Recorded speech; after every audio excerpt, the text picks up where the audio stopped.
All right. Let me double check. Desktop volume off. BGM, voice good. Let's do something self-indulgent, like making some FANWORKs, some 3D printed FANWORKs. So, what I have here, as you can see, is the reference images, a process tracker I want to fill out, and then the actual sketch work into 3D printed design. Process tracker will basically be a way for me to make sure that I'm doing everything in the right order. Then we do a sketch of the things that I want to make in 2D to then feed it into a 3D converter. And that is simple enough. You take a JPEG or a PNG, you convert it to SVG, a file format for Adobe, and then you feed an SVG over to Tinkercad, which then presents you with, as long as it's like a transparency, right? It presents you with a 2D version, like a 2D sketch that you can then like stretch out, make bigger, wider, whatever. You'll see why I have to do that in a bit. But for now, let's work on this bit, the process tracker right above my head. Process tracker is easy enough. Let me see. Estimation, size, rough sketch, parts,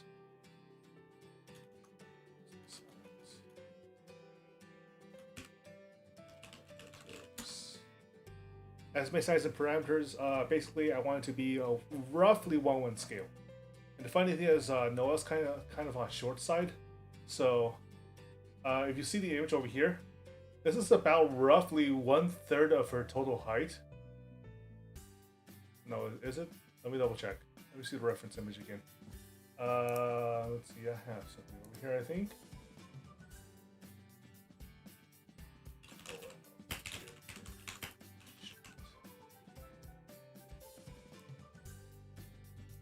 Here we are. All right. So from what we see over here, the Mace, yeah, it's almost exactly 1/3 of her overall height, and she's not very tall. If I recall correctly, she's approximately 155 centimeters tall. Let me see. Shirogai Noel, character sheet, VTuber wiki. Yeah, according to VTuber wiki, she's 158 centimeters tall, which means that we have a Mace length of approximately 52.6 trillion centimeters. 2.7. CN 2 inches. Looks approximately 20.7 inches long. Now, the Mace is only roughly 1/3. It's actually a little longer than that. So what we're looking at is a 21 centimeter long mace. 21 inches long mace.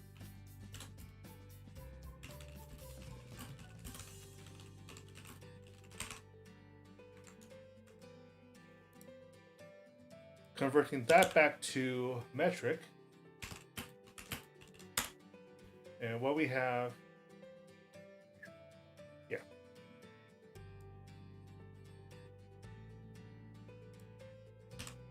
.533 millimeters long mace. Based on Noah's height. 21 inches is pretty long. It's roughly the same length that you used to get with a decent like short sword. And we need to have these measurements because the bed of an Ender 3 version 2 3D printer is limited. Let me see the effective printing area for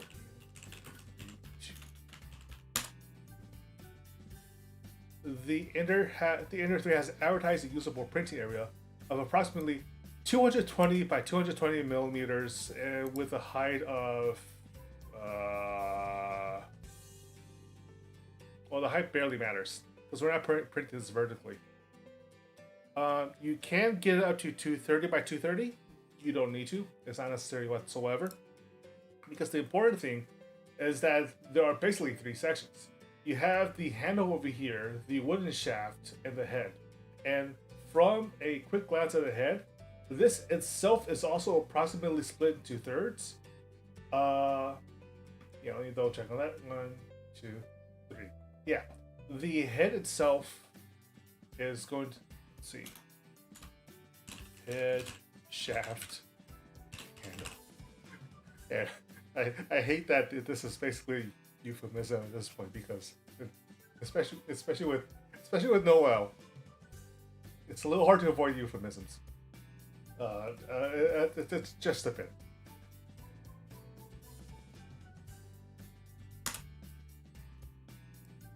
But it's important that we know these dimensions because 533 divided by 3 gives us approximately 177.6. So head is approximately 177.7 millimeters long. Let me see. The grip is a little shorter than the handle.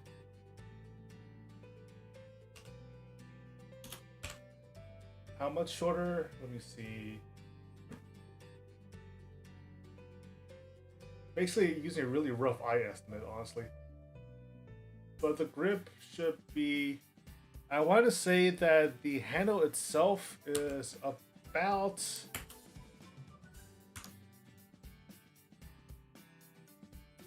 let's call it 160.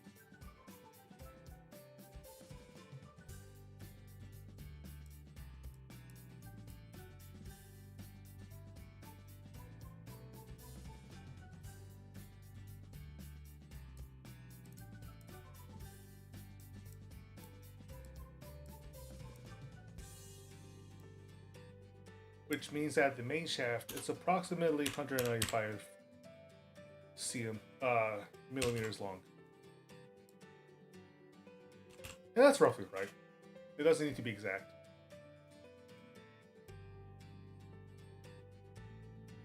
But knowing this, it means that each section can be successfully printed in the 3D printer itself horizontally with minimum supports and general jankiness to get it to fit. That's a good thing. The less we need to mess with it, the more reliable to print. However, the head over here on the right side is a very complicated print to do in one setting. The overall dimensions, if it looks awkward, but what it really is a central shaft surrounded by the Morningstar anchor, basically a lagoon point, right? This is supposed to be piercing points that breaks through the armor when you swing through. So it's not as if I'm printing like two conical shapes to each other, but I am effectively printing a central shaft, a stabbing tip, and let's see, 8 of these triangular panels to then glue onto the shaft itself. Or instead of making that complicated, I make 2 prints. I cut it horizontally in half, and have what's basically, let me sketch it out for you. The Morningstar, no, that's not, oh, it's white, that's why. Okay. So the Morningstar head is roughly like this, right?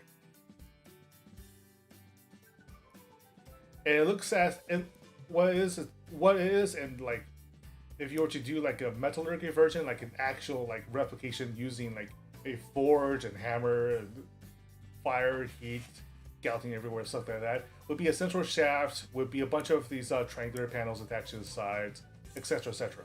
And that would be very, very complicated to make. It would be 8 of these triangular panels, plus a center tube, plus the spike tip, and overall be a pain in the ass. Or, especially if you're printing it, or cut it over here. I take this top section,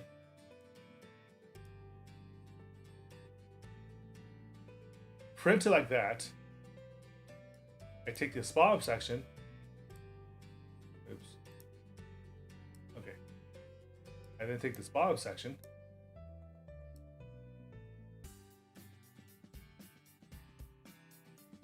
like that. And that's easy. That's so much easier.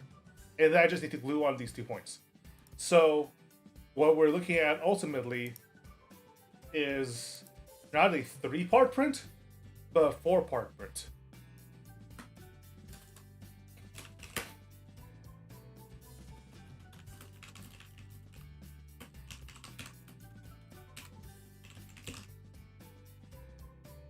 And there's also the option of like splitting the shaft and handle and vertically in half as well to make it easier to print. Because obviously it's easier to print semicircles than it is to print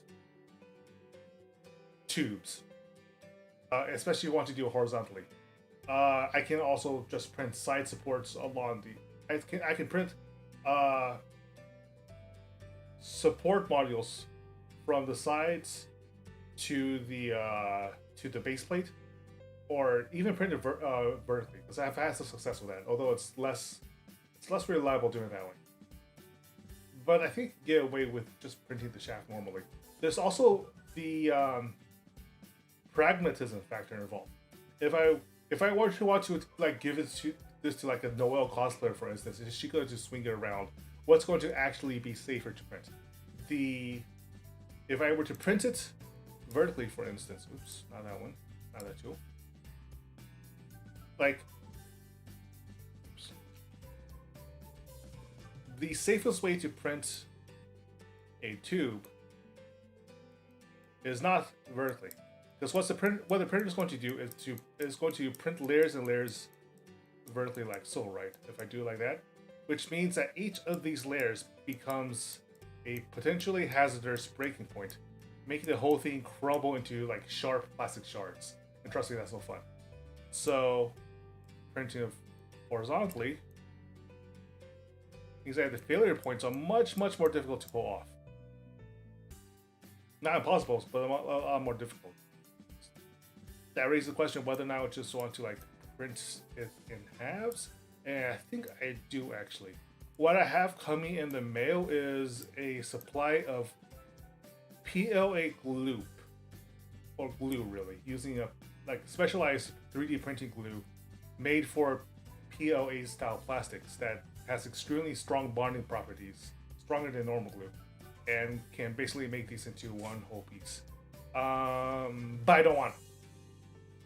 I think I actually do want to just print it as a singular tube, for safety reasons as well. I don't want to give it a chance to detach easily.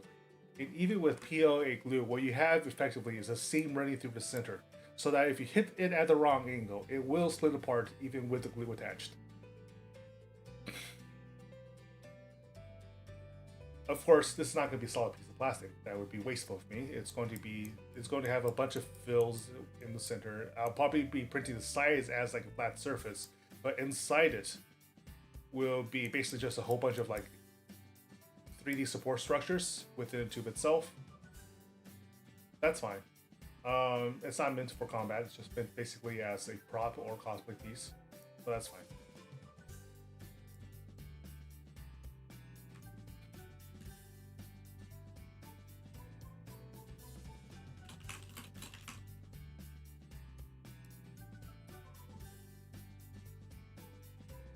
There's also another reason why I can't just like print this as a singular piece. It is of course multicolored. Now, I could just print this all in like translucent white PLA and use acrylic paint to like make up the difference. I have the supplies for that. It'd probably be easier. But what I want to do is actually use colored PLA filament that matches the overall properties, because acrylic paint kind of looks bad. I don't want it to chip. If it's going to chip, I want it to look like bow damage, which means I need like, let's see, silver, metallic silver, dark wood, and this part has me the most concerned what the handle actually is. It's a darker wood. It's a darker shade than the wood shaft. If this was a medieval design, for instance, this would probably be like the black leather. bound as a grip, but there's no such thing as leather PLA, obviously, and it's no such thing as like leather texture. I could just print this as wood and find actual leather to wrap around, but let's not do that. That's wasteful. I don't have any inherent skills in leatherworking or like previous practices. So let's just go with a dark coffee.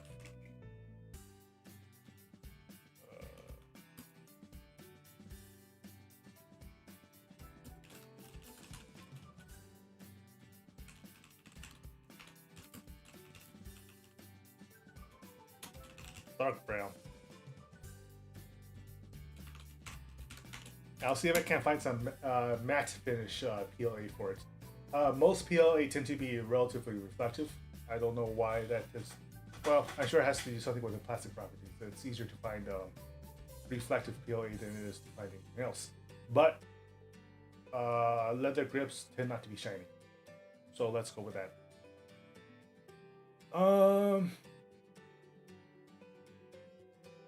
I was also considering whether or not to make it so that the head can simply screw on and make it easier to replace. But honestly, gluing is just a lot easier. Significantly easier. So let's not do that. Alright.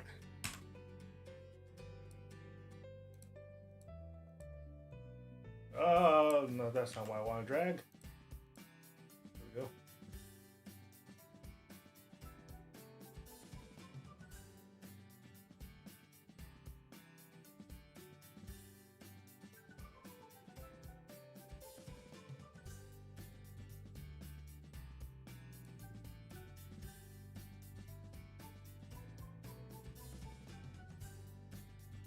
Alright, process tracker, we have the estimated size. Oh, wait, estimated size, head shaft, parts list. Development SSTO files. Yes. SPNG. Parentheses. Convert PNG to SVG. Okay, this is our process tracker. We have the estimated size, that's pretty much done. We have the relative size of each component, kind of. Actually,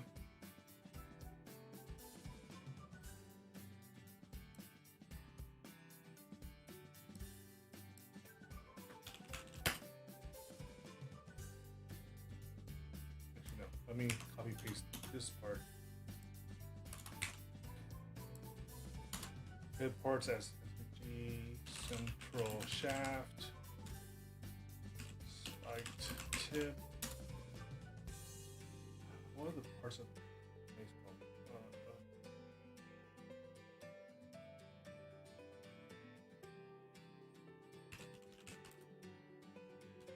Let's call it impact plate. I'm sure that's not the real name for it, but it'll be easier for me to remember that's what the parts I'm making instead of having to do further research just for the sake of building the visual sketch. That's not important. Basically, even if I don't want to print these out as separate components and then carefully glue them to a central shaft, I still need to be able to implement them as 2D sketches, at least partially as 2D sketches, to then compile into a 3D model. So I still need to draw out those individual like spike points. Oh no, draw out those spike points once actually, because you just need to print them out 8 times. But yeah, draw out the spike points, then attach them to a virtual tube. Add the spike tip to the tube. That should honestly be pretty easy to just find like a couple geometric models to match, and then. Yeah, that's easy enough, honestly. Relatively simple implementation. I don't think it'll take me too long to do this, because even with my horrible art skills, I can at least draw triangles, right? And it looks as if, let me try to blow it up a little more. It looks as if they kind of come at an angle. like a reinforced tip over here, right? Over on the tips. And I don't know why they would have holes on the side. That doesn't seem necessarily the most practical thing to implement. It'd be stylistic, really. But that should be easy enough to print out as well. So what we have, basically, I would implement like the triangular shape itself with its curves should be pretty flat, honestly, pretty flat. It doesn't look as if it's like angled heavily. Instead, what you have is a flat triangular panel, and then like a sort of a tube running through the center at the central point to act as the to basically act as a pointed hammer, and then it crumples the armor when it hits. Pretty simple, like basic design for a mace. But yeah, that will be the central focus for today's design attempt.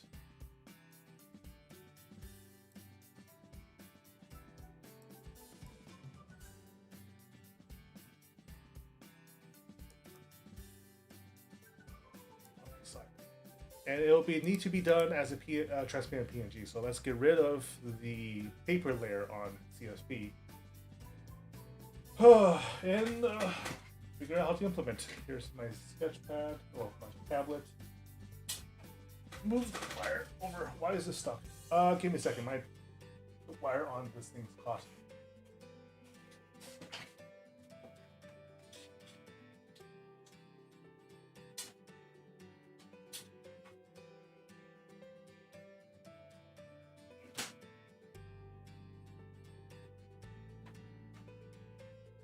Okay.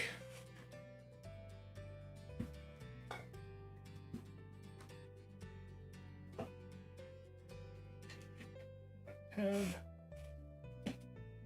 I actually printed out a Wacom tablet holder with a pen insert to keep track of my pen, and honestly, it's actually been a lifesaver because the damn thing would otherwise normally roll around all over the place. It would slip the little loop out of top. All right.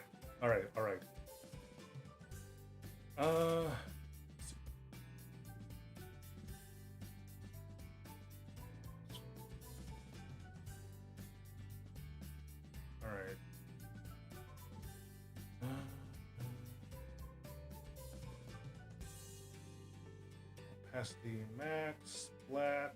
This is the right. This is the basic nib. Let's go with this.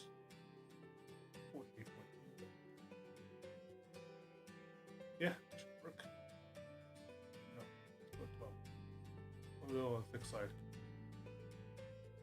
Yeah, that should do it. All right. Time to implement as a design. This is a rough reference. Draw a straight shape.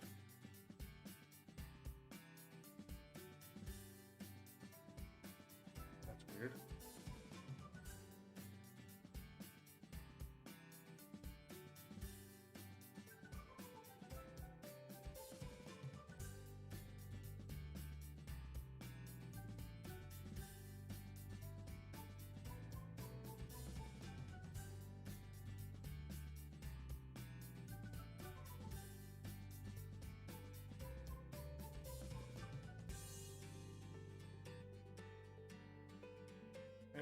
Interesting. Why is it doing that?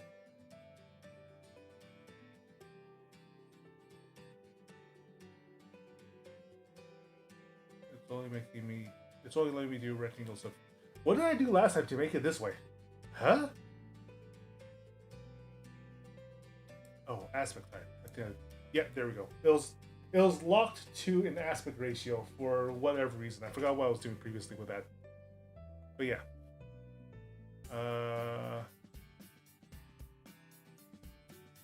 Straight old tube.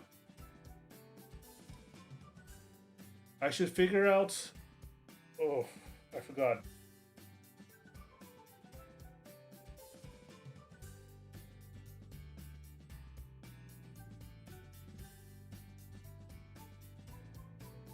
One. So let me see.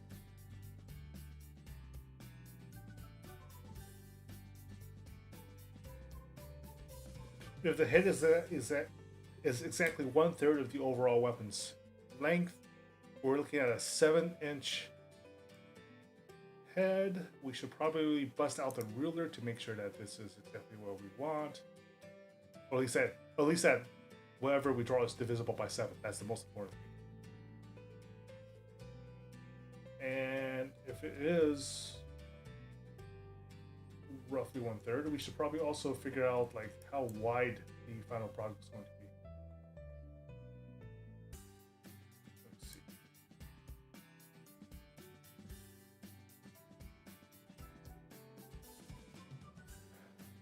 Let me see. Don't have a ruler in here. I could have sworn I had one. Oh, I have calipers. Calipers to the rescue.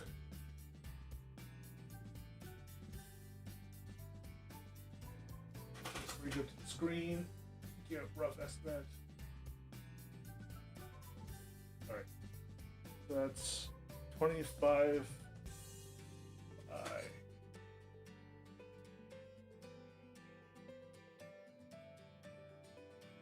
38.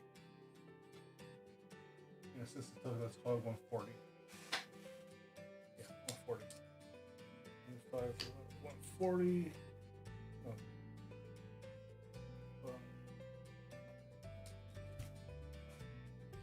Rather, it's 140 divided by 3.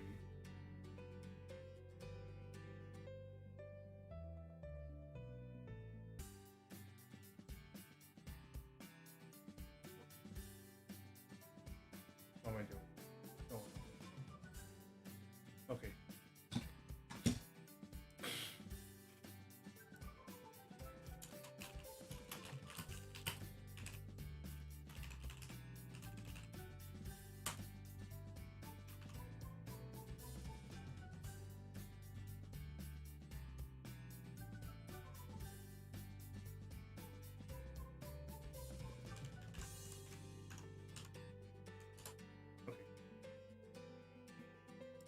Mace head is approximately 59 millimeter tall by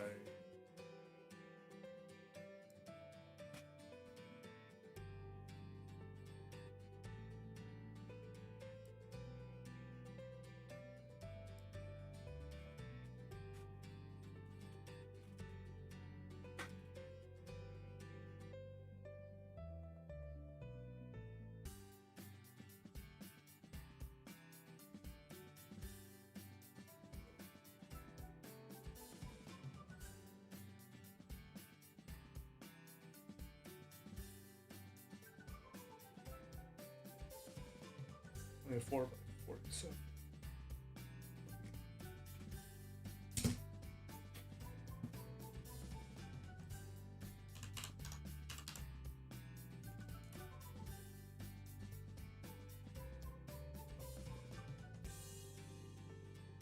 So Mace is approximately 1 by 2,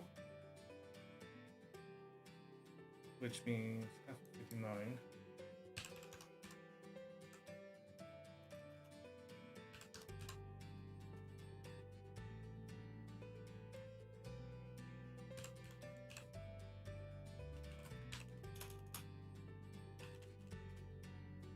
$59 millimeters tall by 29.5 millimeters wide. That's roughly right. This doesn't need to be too precise, I think.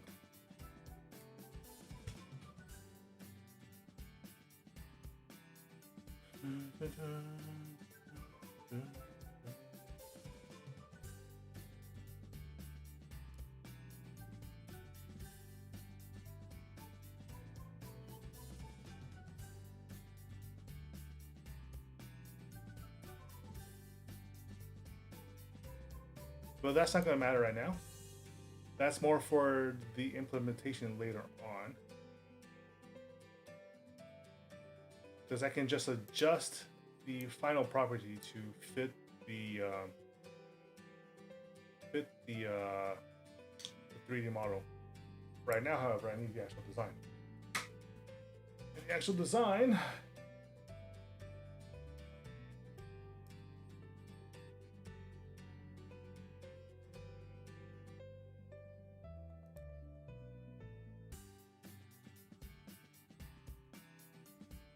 goes like so.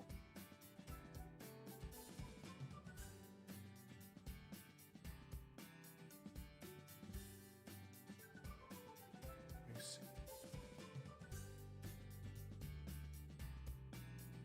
There's a bit of a hook bill over here.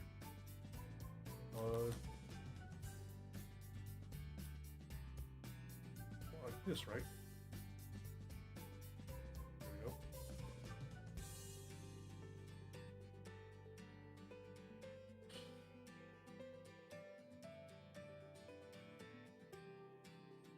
Lean to a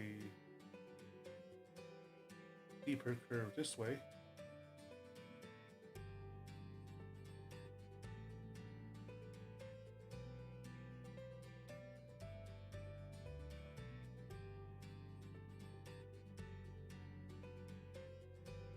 Straight line.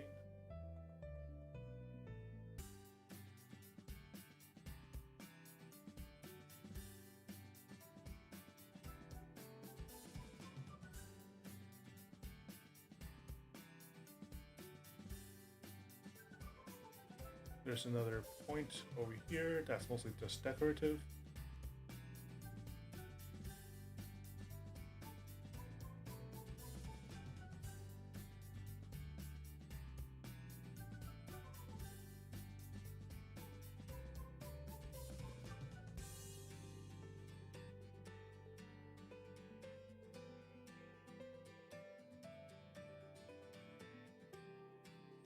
Nah, let's use the ruler.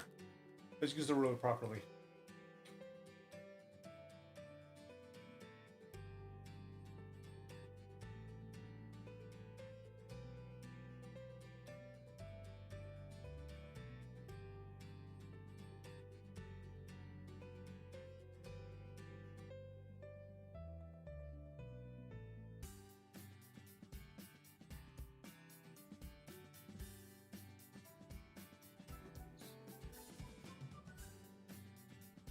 Yeah, let's use the ruler properly.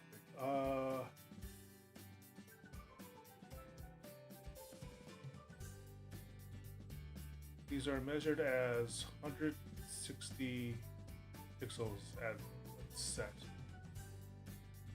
So if I start here.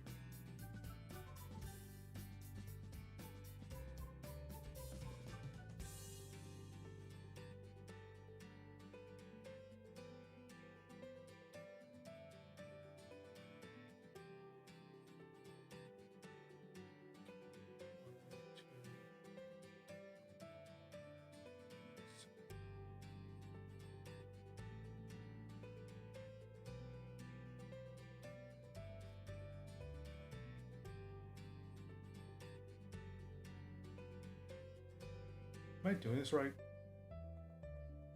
I'm not very mathematically oriented, so I'm kind of just making this whole process up as going along, which has its limitations.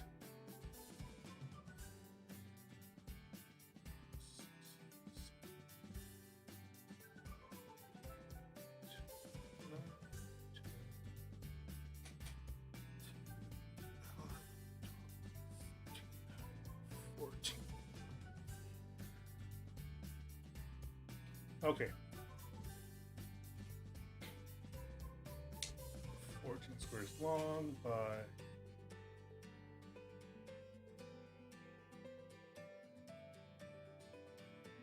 7 across.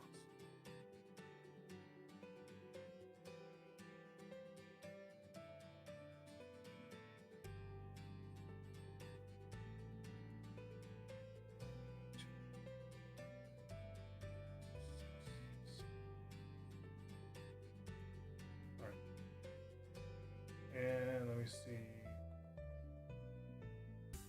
That's approximately also 1/3.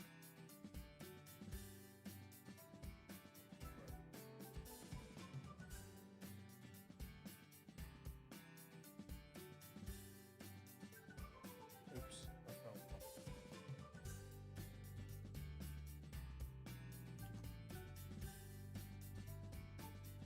Okay, grab this.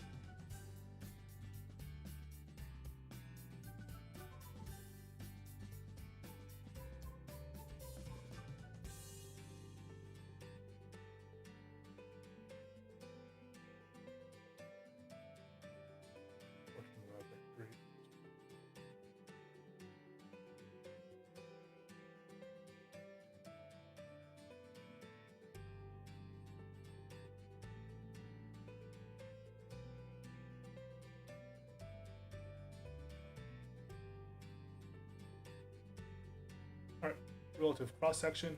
There we go. Now we can start sketching. We have the relatively proportionate length times width. We have,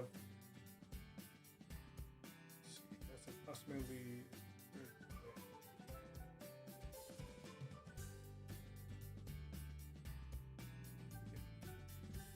we use this as the anchor point.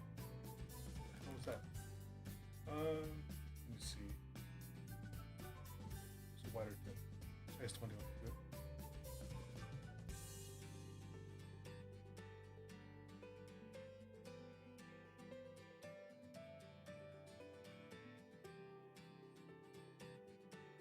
That seems about right.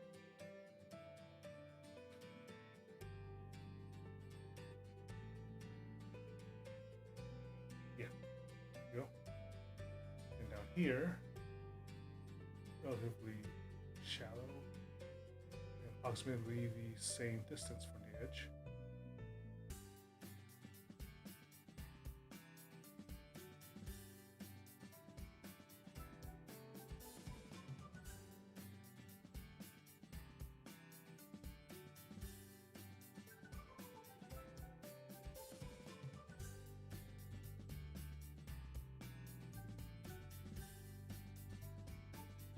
All right.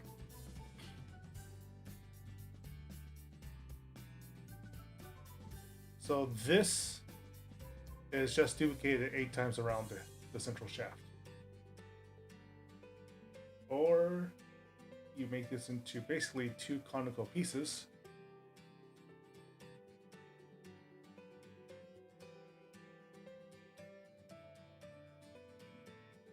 Splitting them down the center. Oops, not quite right.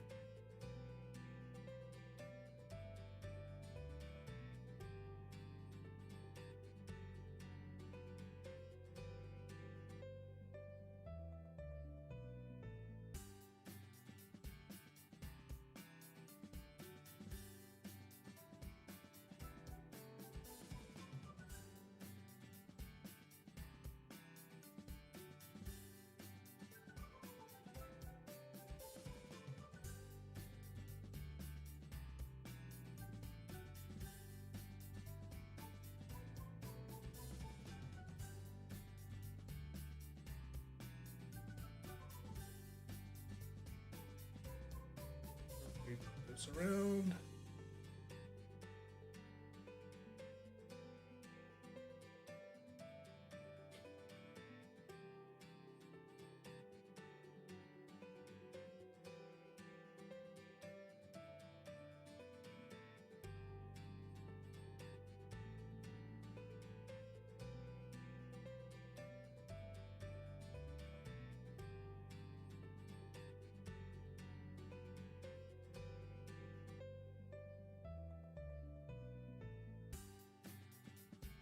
There. Roughly right. Yeah, approximately 1/3.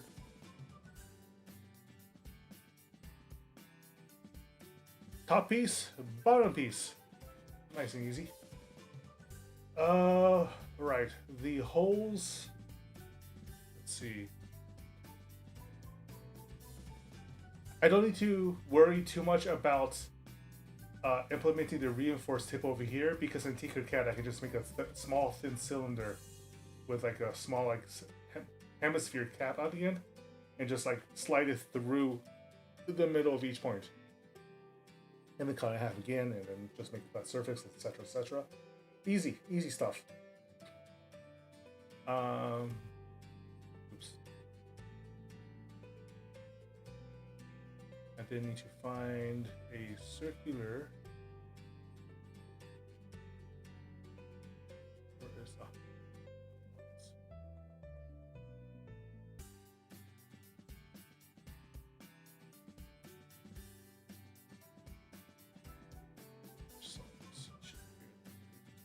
Again, it's really small circles.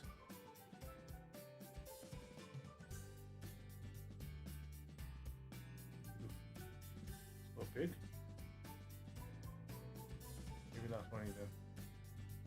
Half.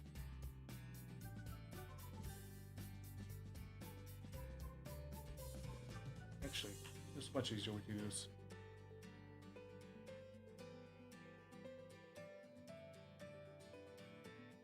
That's approximately right.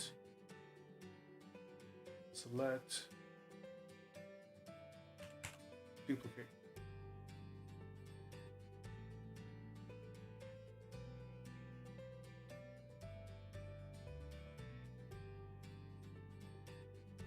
Why can I not select it?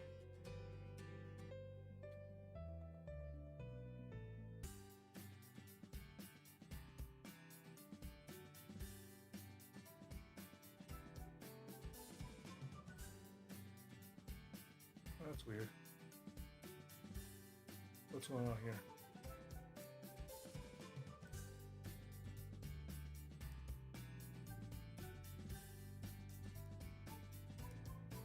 Eh? Eh? What? Why can't I still select the circle? Just a circle. Eh? Fine, I'll erase it. Huh?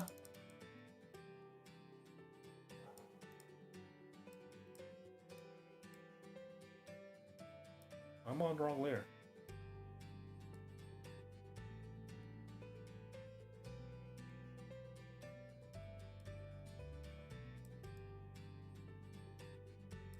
There. I don't know what went wrong. Let me try that again.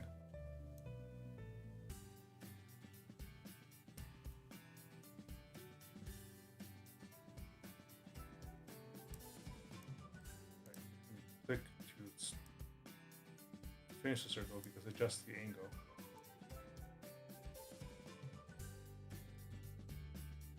Oh, there it is again. I can't move the circle. Just move that. What is going on?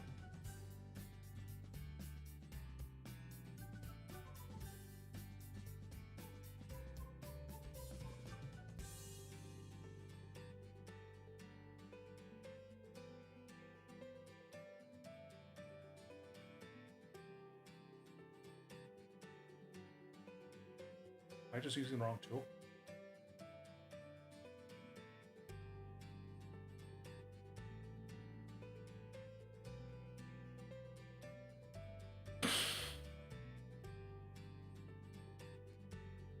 I don't get it. Why can't I move the, huh?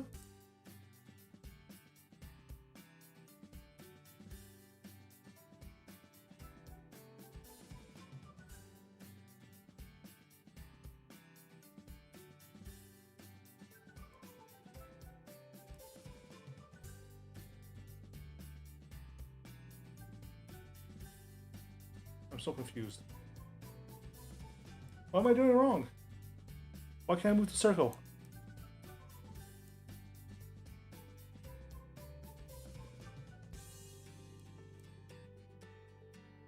Move layer, move tone pattern. Oh, I think I know what happened. I had the select function for some reason selecting on the wrong. There we go. It was moving the grid instead of the circle. I don't like that at all. Okay. Control copy, control paste. Implement on the other side. And maybe I want a little higher. Let me see. What was the pattern like? No, it should be fine over here. It does, however, need to be equidistant from the tip to where it is. Let me count the squares. 1, 2, 4, 5, 6, 7, 8.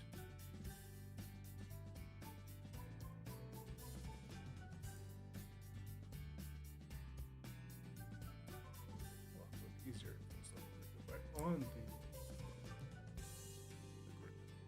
Easy, not easy measurements, but easy visualization.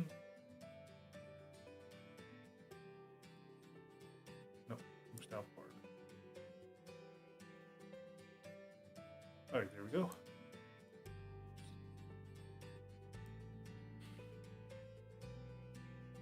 All right.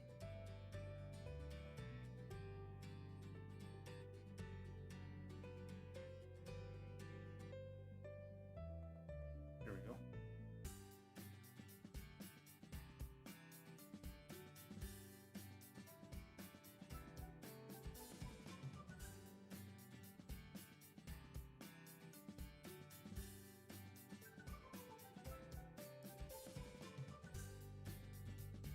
also be 2 squares high. And how many across? 1, 2, 6,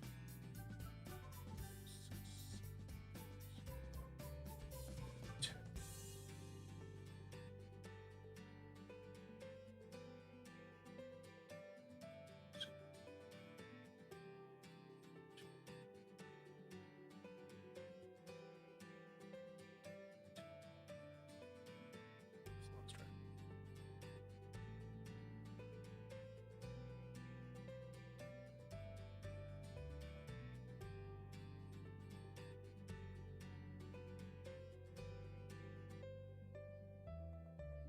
And there. That is roughly equidistant from tip to tip. Easily done.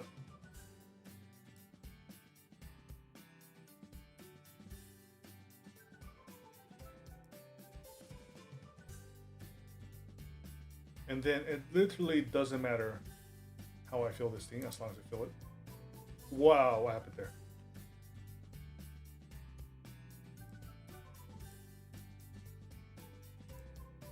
Oh, oops.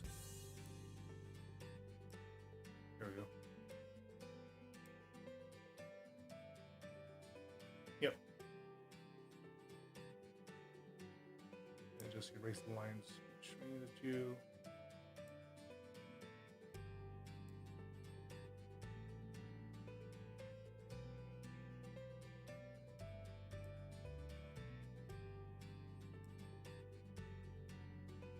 And then we have 2 transparencies to convert from PNG to SVG to a 3D model to print with. So far, so good. So far, so good. Let me get rid of some of those errant.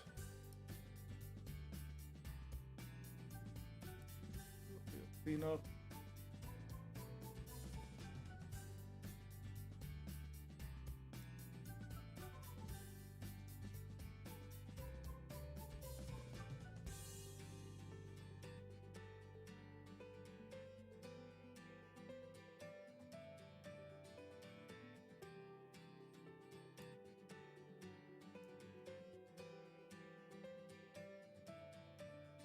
I need to polish. Too much, maybe.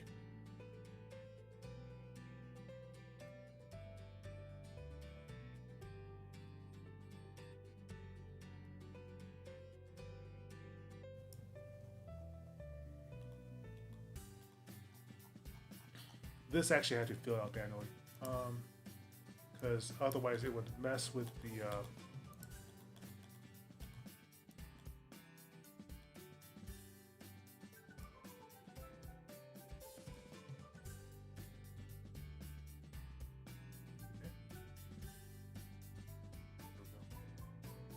otherwise it would mess with the dimensionality of it.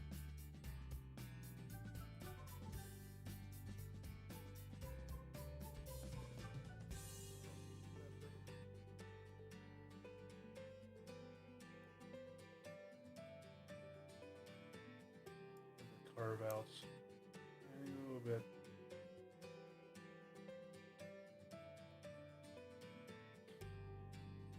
All right, and then as you can see when you zoom in, there's this bit of shading. Oops. Okay. Size opacity. Oh, I still want to research.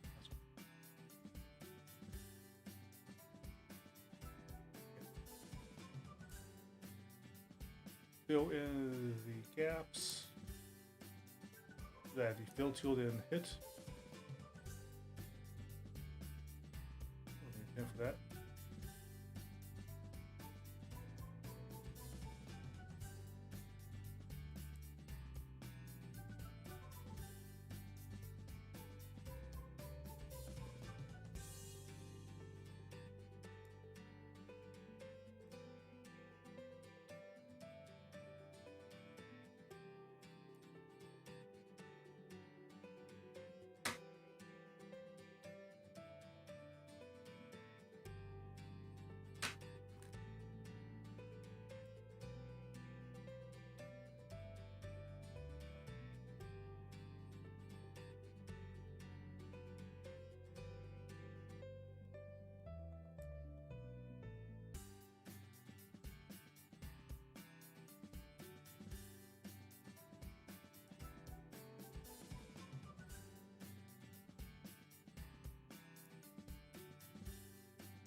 Now, the most expensive part about this is obviously implementing the actual 3D print. Not because the plastic is expensive, but because my options for purchasing them tends to be a little limited. The industry standard for 3D printing supplies is to sell you spools at 1 kilogram reels per spool. And for PLA, that's a lot. Like, that's a lot of plastic to go through.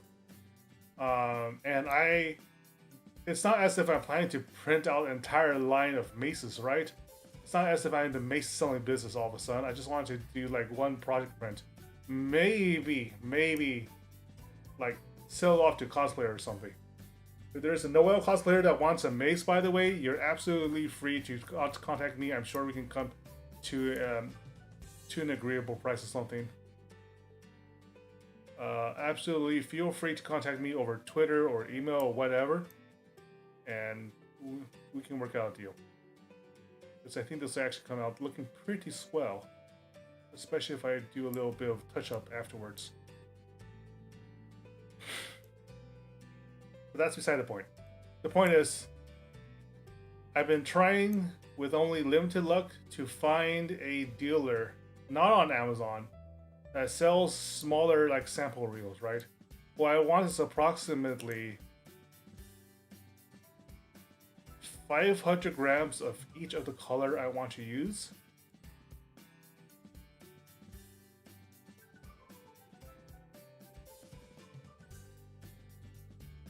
And I think that is exactly enough to get like one decent print off with only a little extra plastic.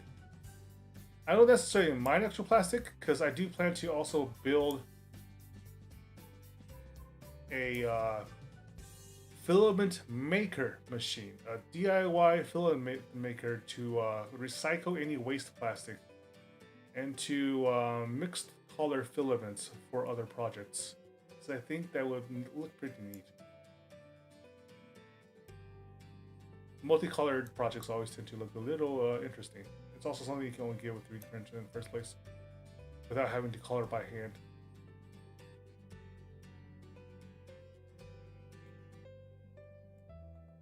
But yeah, it's going to be a little bit of a challenge.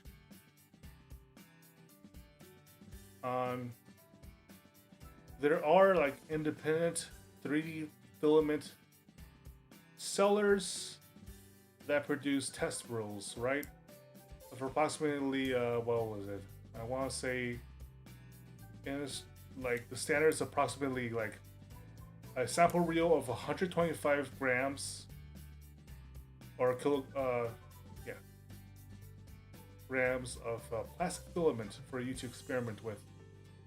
But 125 isn't quite enough for these purposes.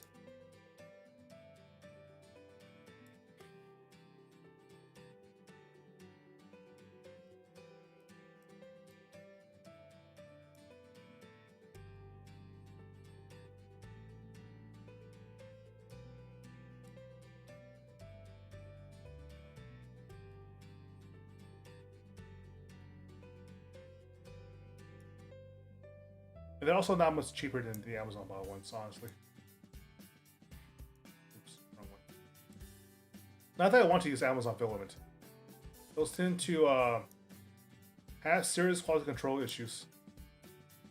I've looked out so far with this Chinese brand I'm using for the silk red copper filaments that I currently prefer, because I think it looks nice.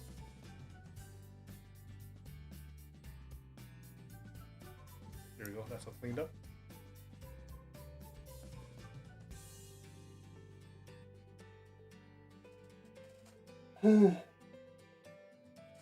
But a bad filament, like a bargain basement filament maker, because you have snarled lines, maybe a couple of knots, the dimensionality isn't consistent enough, so it gets jammed, stuff like that. It's really annoying.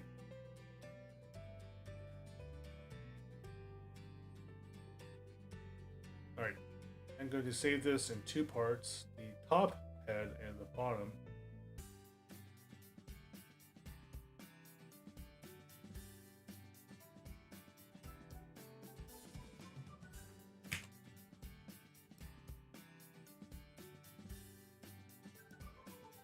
buffer level.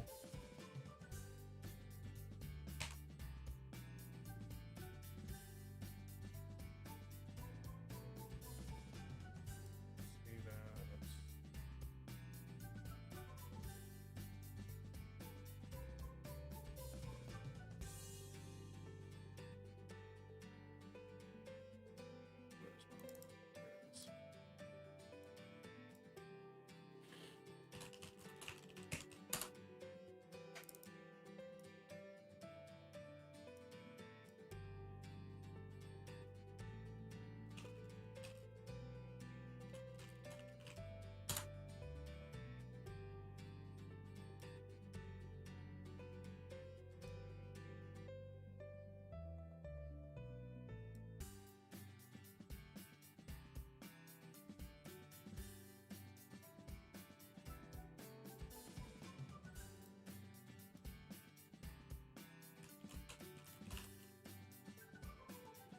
Save as PNGs.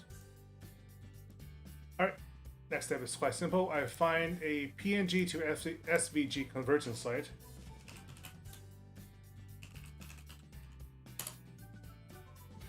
Feed those images into it, and hopefully it works out.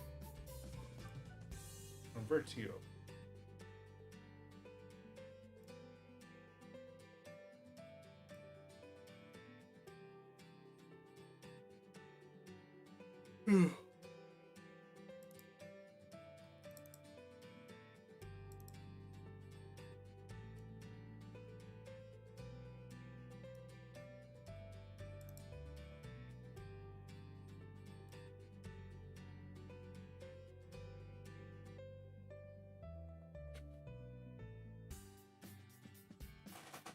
This should be very, very straightforward.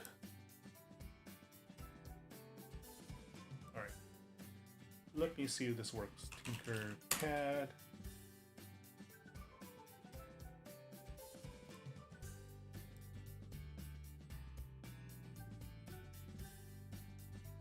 Import file.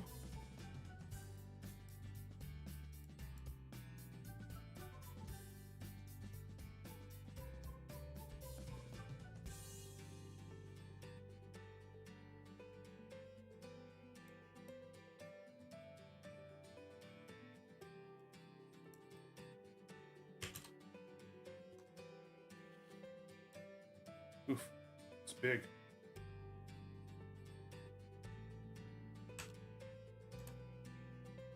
Way too big. What was the measurements for that half again? 85 millimeters tall, 5 wide.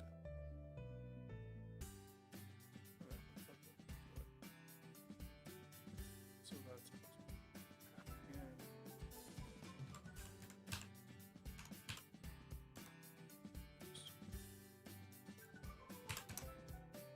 14%.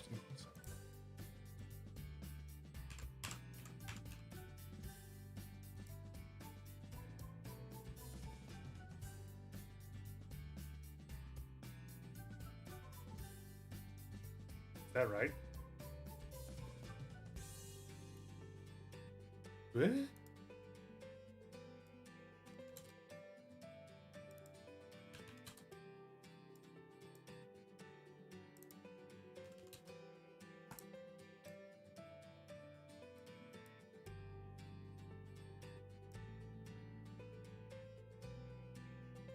No, I got that real wrong.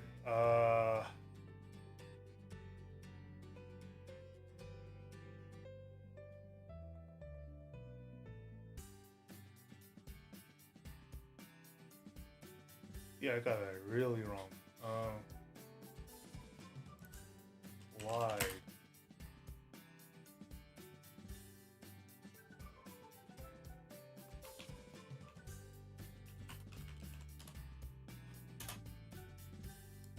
Let's try it again.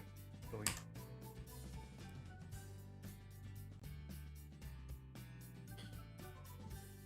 Oops.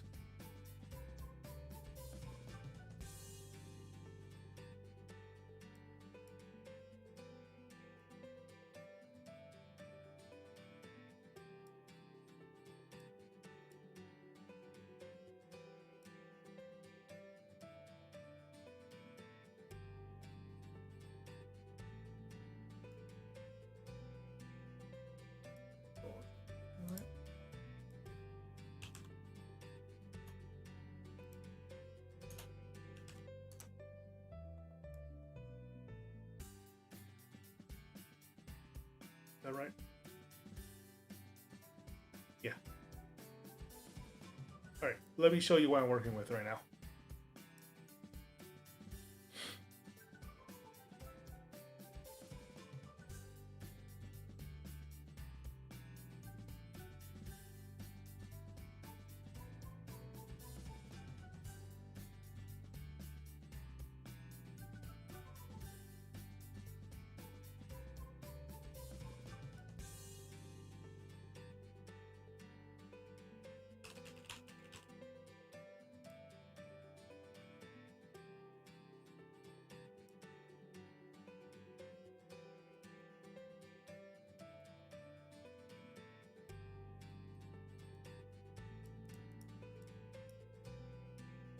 Yep, there we go. So that is the Tinkercad UI. I might put bookmarks in instead enough. I'm not going to worry about that. Anyhow, that is approximately the shape of the top half of the head. Rotate that by 90. Oops. What?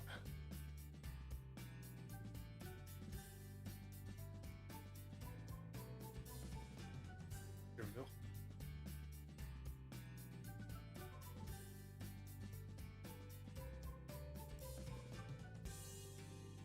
But obviously it's too wide, because what Tinkercad does is just automatically converts it to like, or I don't know what the preset thickness is, but that's easy enough to fix. Look, it's 10 millimeters wide right now. Let's go with a 2 millimeter width, or even less. Let's make it 1.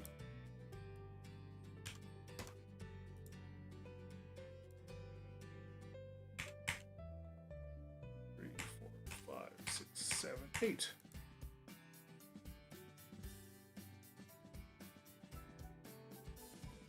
Let's go with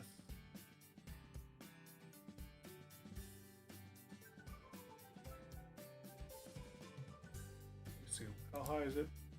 How tall? 12.36. 12.36.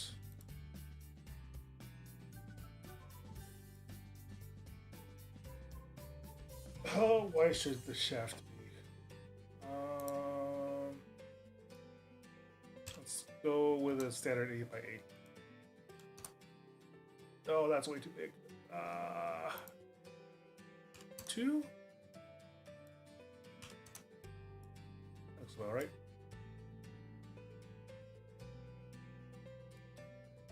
Solid instead. Alright, so we have a shaft to work with at basically an anchor point. So we should center over here.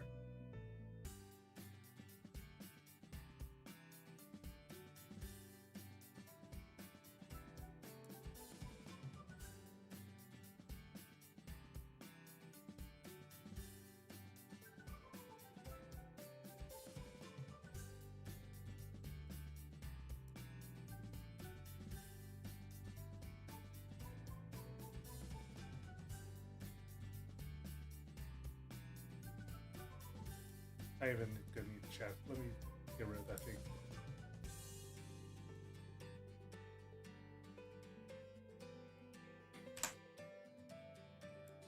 Let's just have it lined up like that.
Hey, look, roughly the right shape.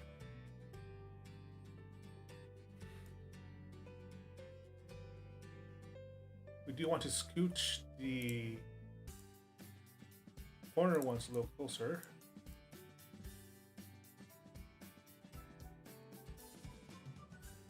Yeah, that's already looking pretty good, isn't it? That's definitely the top half. If you print it out like this, it might even connect properly, but let's not take any risks.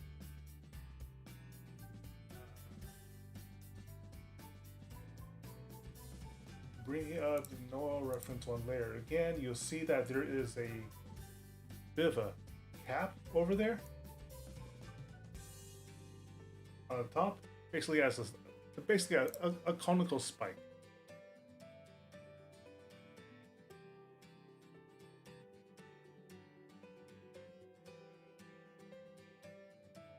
I mean, that's obviously too big, but instead of measuring things out carefully, because I'm lazy, what I'm going to do instead is elevate this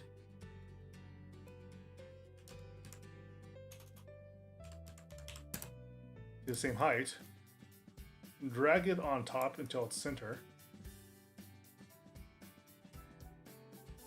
and then just mess with the dimensionality until it's roughly right. Let it invert itself. Okay. Weird. Well, first, flatten, shrink. Oh no, I don't understand why it's like flipping itself around, but it's not as if that's not an easy fix.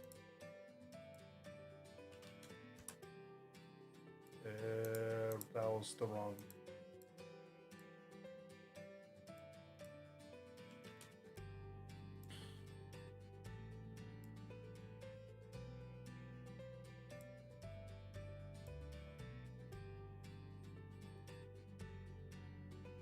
Yeah, it keeps on flipping itself over. That's weird. It must be some kind of bug. I don't care though. Yeah.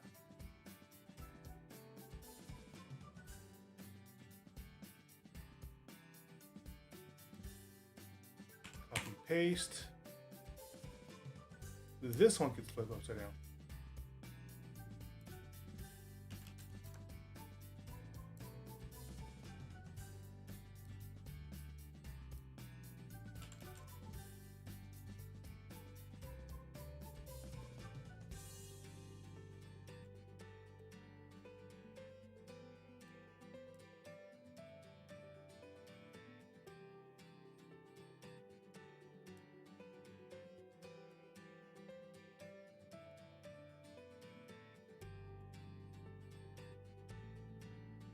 Combine these two things as a singular unit.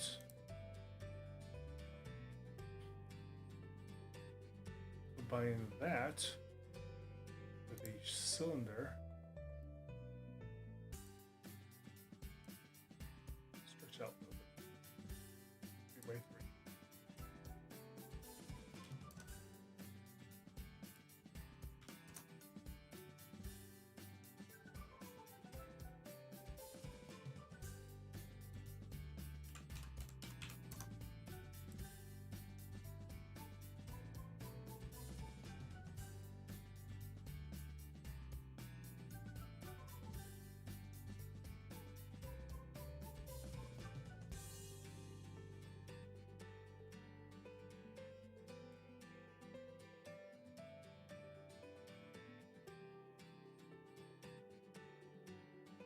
Penis. Did I say that?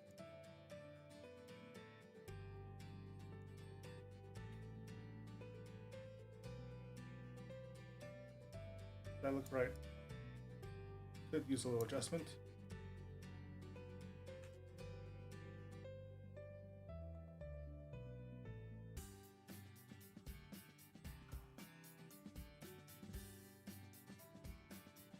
It needs to be stretched out, but also shrunk. That's a little more like the spike we're looking at there.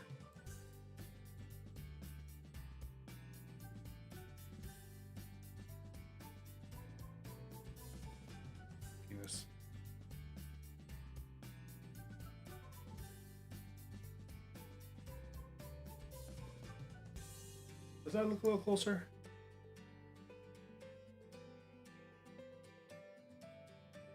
That's a lot closer. That, I think, is actually almost on the dot. Find this as a singular unit.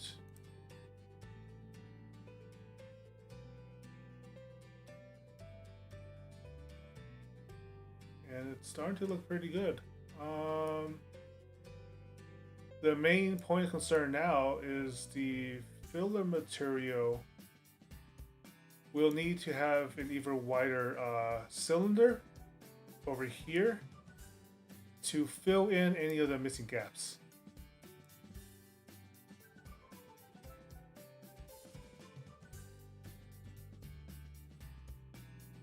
Let me see.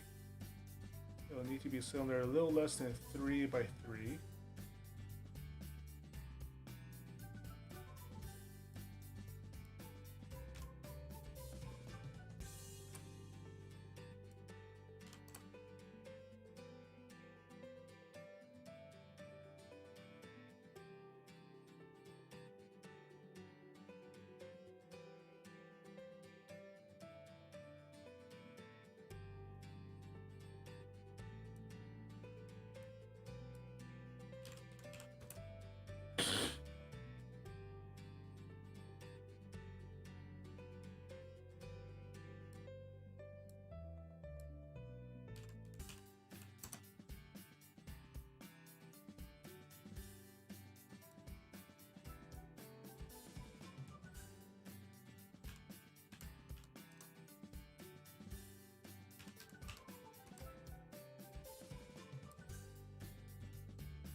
That, I think, looks pretty good.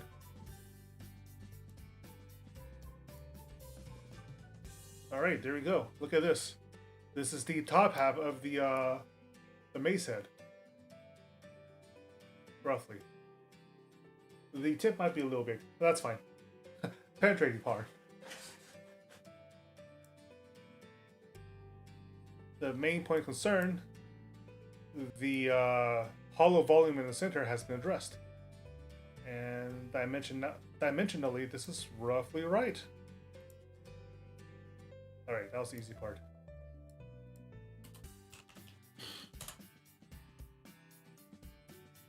Then we have to do it all over again with the bottom portion.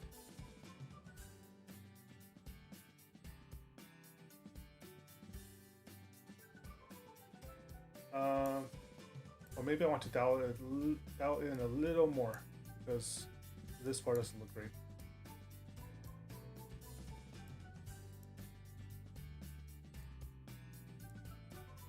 $75.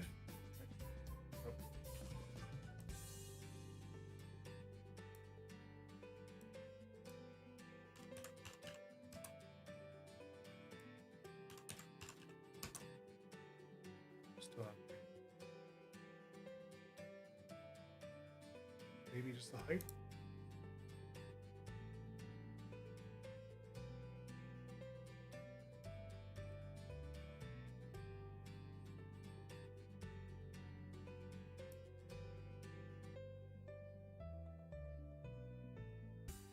Maybe separate it even more.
That's a little better.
And I think that's a lot closer to perfect.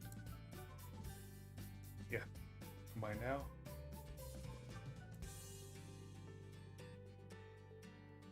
No. Just stretch a little bit that way.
That's a little better.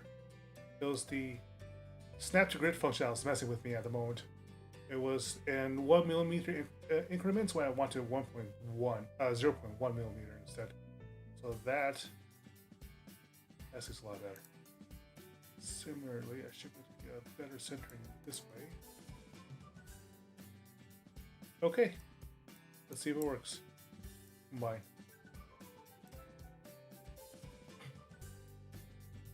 Yeah, baby.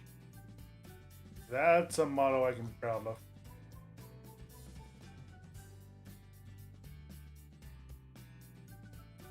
I hope.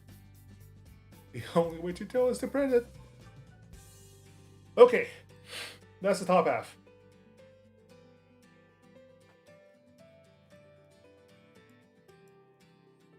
I can get, let me see, there's a top.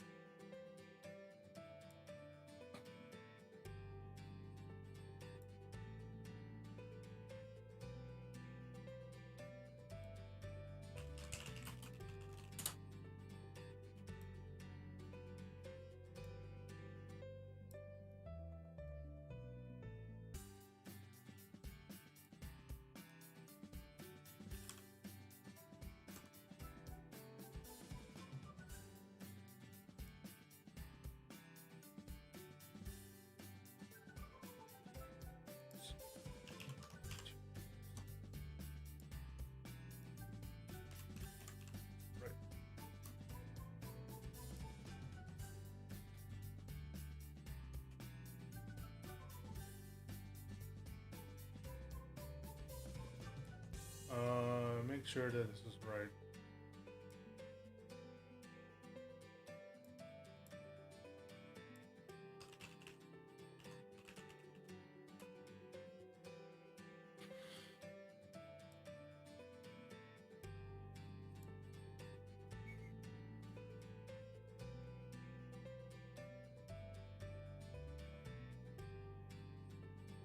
Yeah.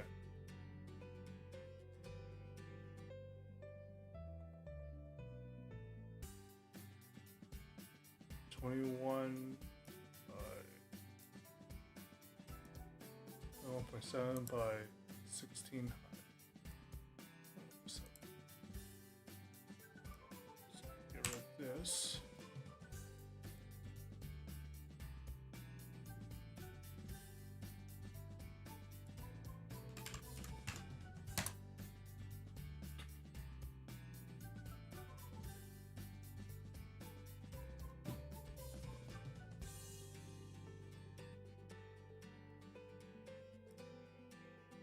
Okay.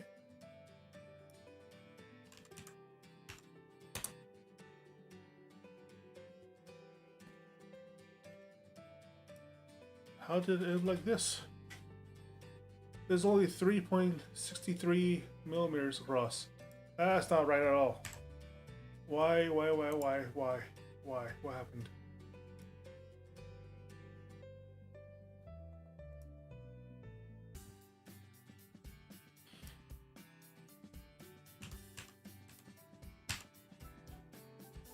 Width, right? That's right, right?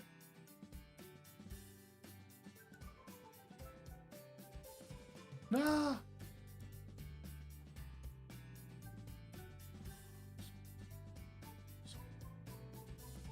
How do I?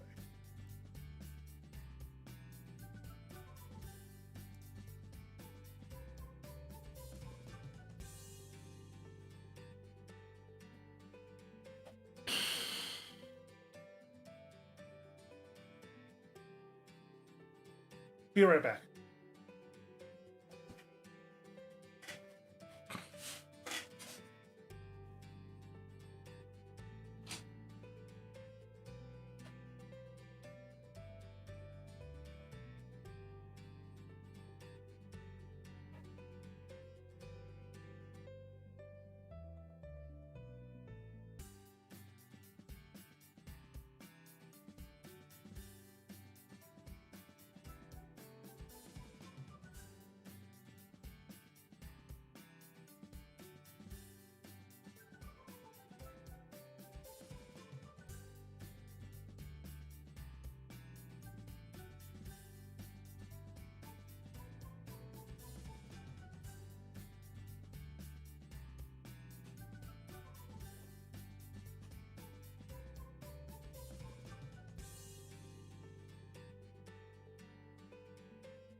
Okay. What's going on here?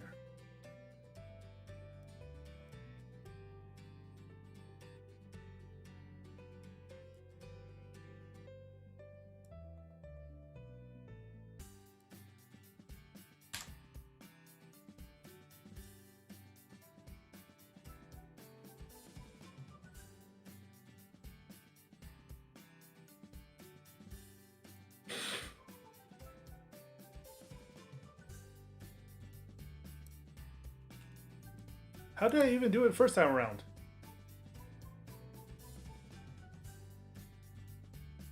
Oh, actually, it's too small.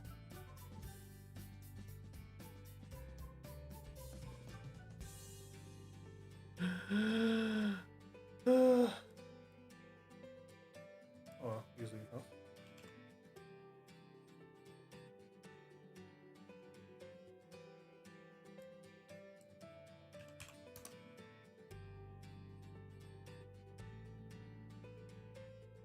And let me see.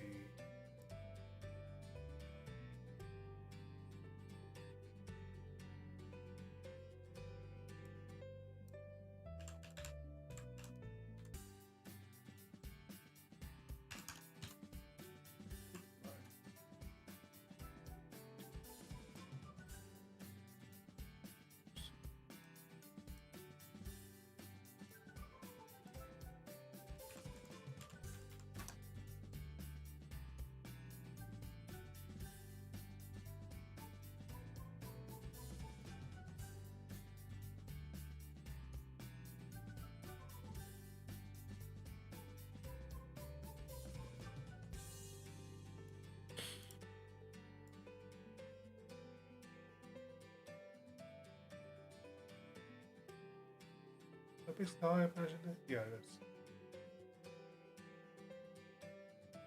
Maybe even shorter.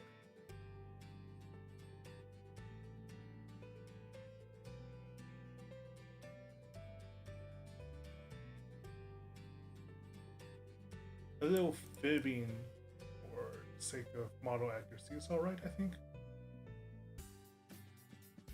Oh, that's right. Yeah, I think this is okay.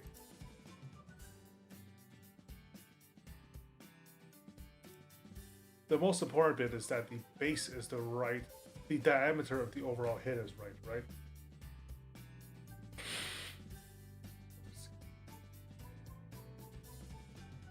Oh, wait, I divided by 3 of us, so it's supposed to be 2, that's why.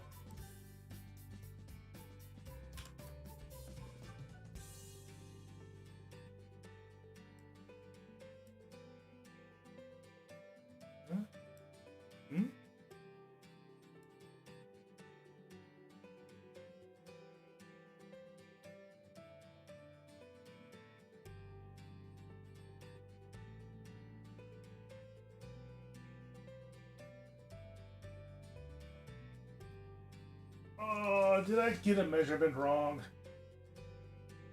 What are my notes again? Nope. 59 wide by 177 millimeters tall. So 59 wide it is. Oh wait, 9.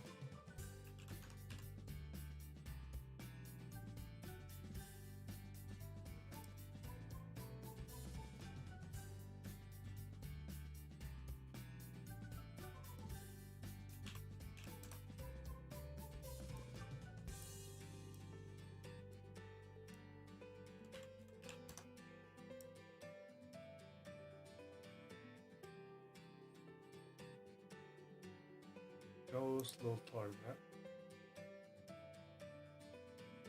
Bah. This is hard.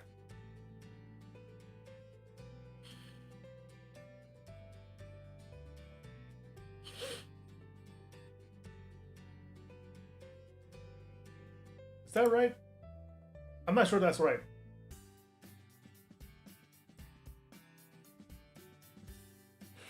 Looking at the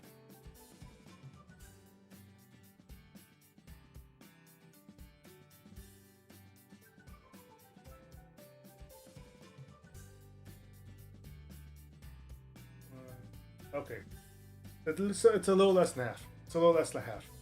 So half 177.7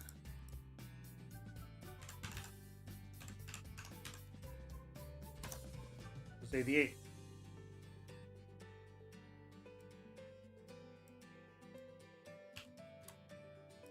That looks absurd. What happens if I reduce it to 70?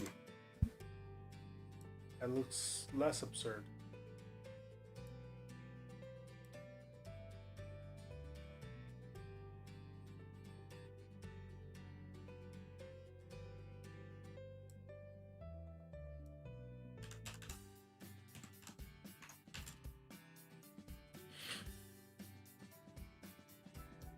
I mean, okay.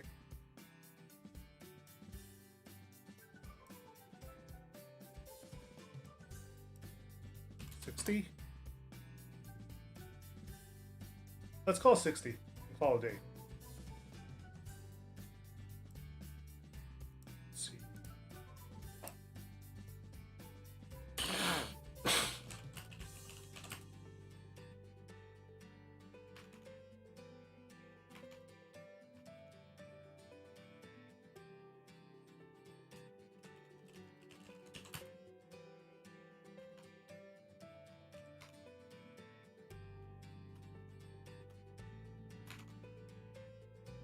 Let's do it like that. Guesstimating the roughly the right dimensionality of it. I think what's really throwing me off is the spike head. Honestly, that's probably doing the most in throwing me my measurements off and making me doubt myself.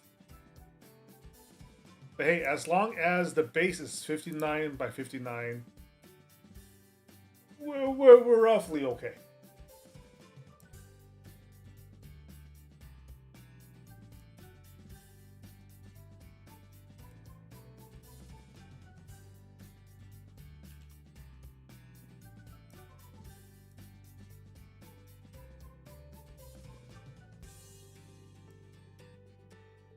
But that being said, I'm not going to worry too much about the about getting the right size right off the bat then on this one as well.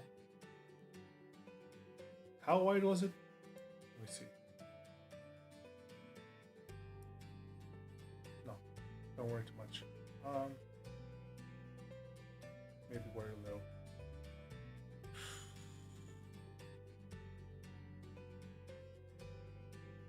I just need to remember that the overall final print is going to have a sort of a width of about 3 millimeters, which I won't lie is a bit thick. That's right.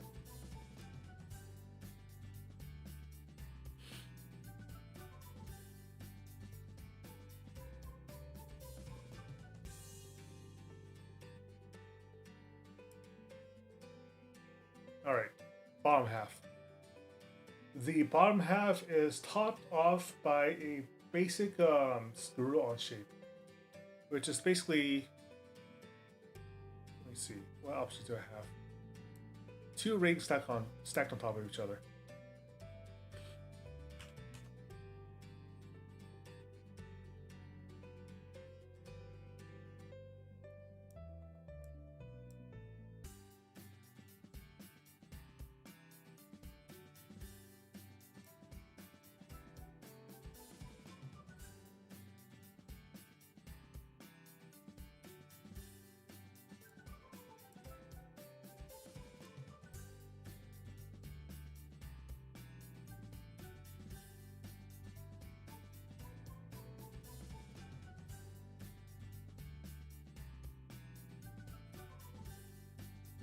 Oh, this is actually where it gets tricky, because the ring diameter needs to be the same as the shaft. And I don't think we've actually figured that out yet. Let me see.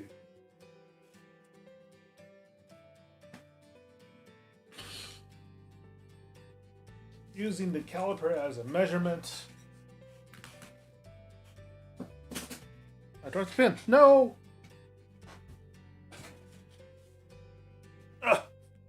Okay, there we go. Actually, I can put the Wacom tablet aside for now. Set entirely. And down its cradle, and there we go. Okay, the shaft is roughly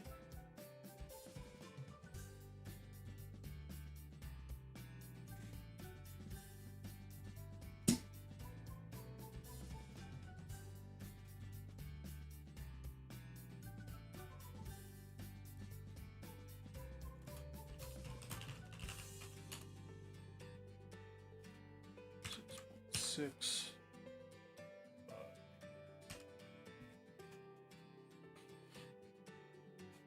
No wrong model.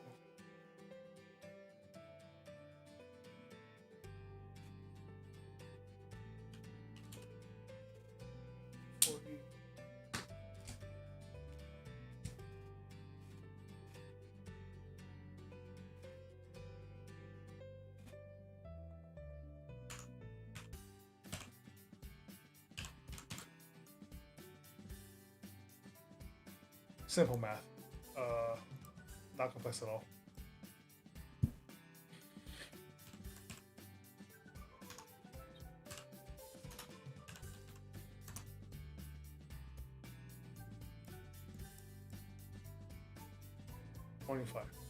So the shaft has a diameter of approximately 25 millimeters, or 2.5 centimeters.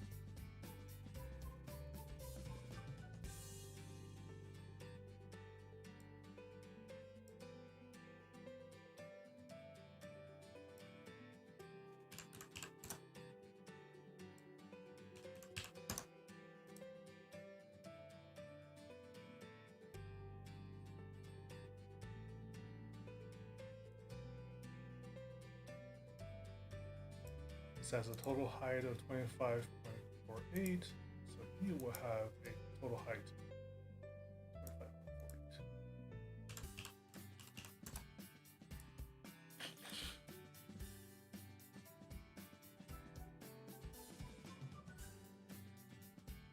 Snap grids.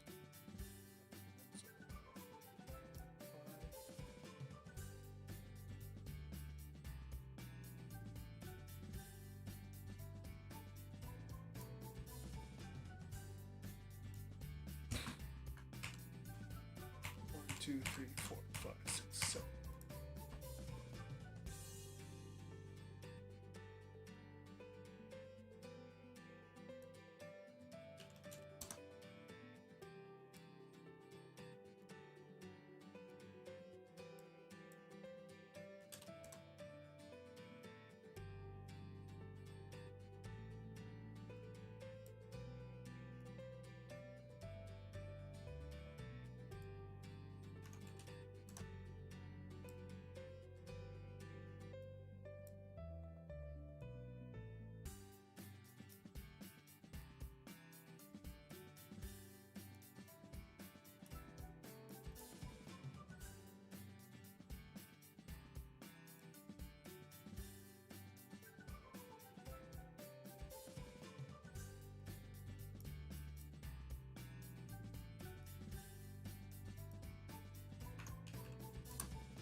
Oops, that's not right.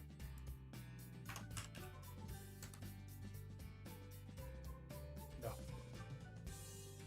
You're not working well at all. Go.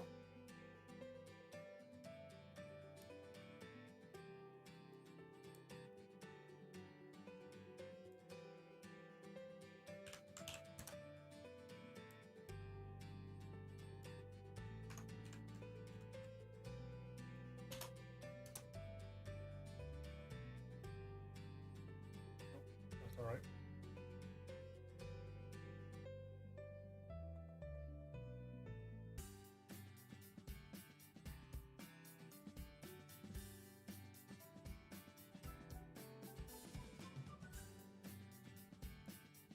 You can leave the ring aside for now. Puzzle pieces. Combine the puzzle pieces together. That's all there is to it.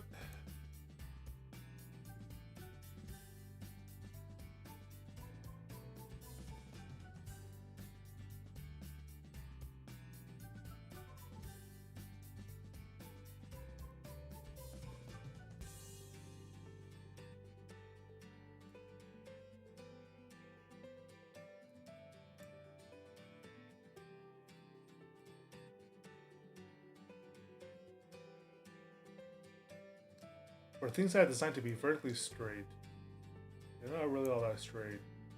I don't like that. It means I messed up something on the dimensionality of it.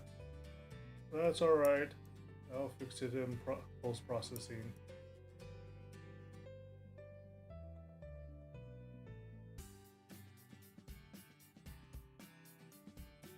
I think.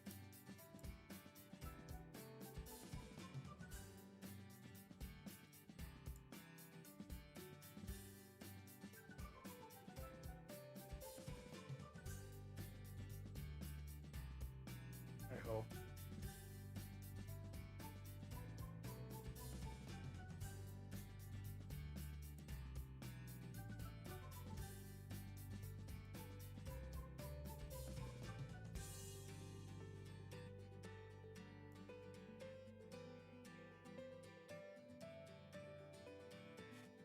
I should drop the overall height of that a little more.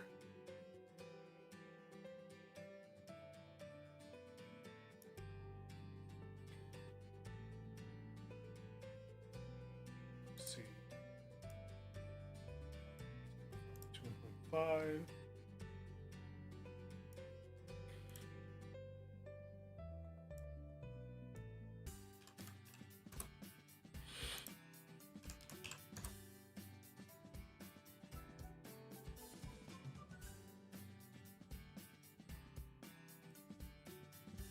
Combine. 2 units. Overall height 26.3.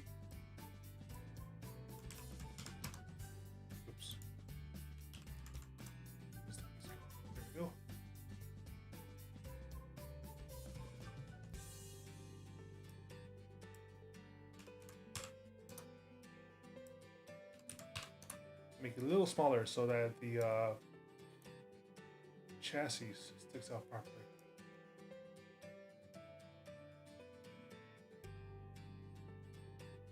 Not chassis. What I'm talking about, the ring shape sticks out properly. Still needs more than that.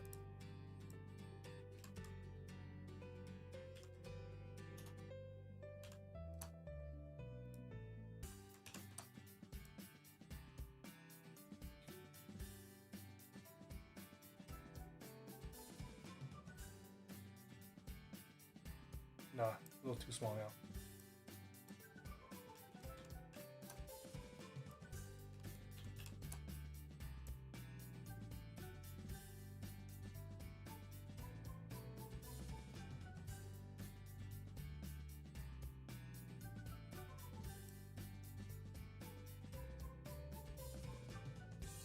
Let me turn off Snapgrid actually.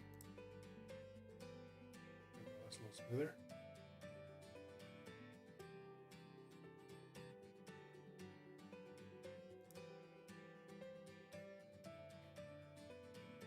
I was looking for a bomb. It looks alright, but as you can see, it's not straight. That's annoying. Easy fix though.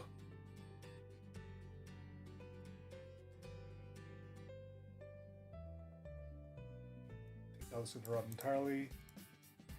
Separate this back.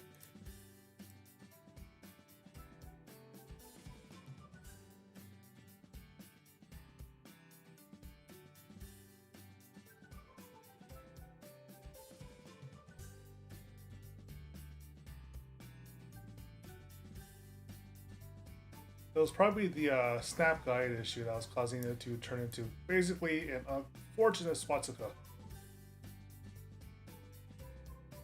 That's easily fixed. In fact, I fix it right now. Oops.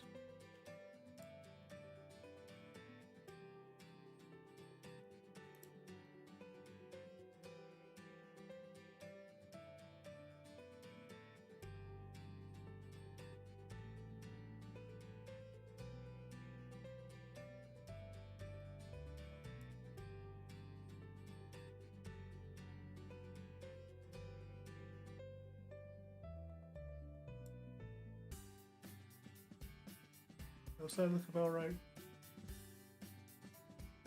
This is straight, this is straight. This is a little crooked.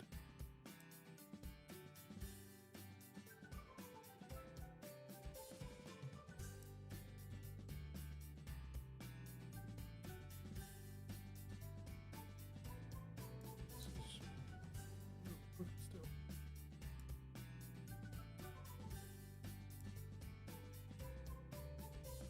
Okay, I think that works.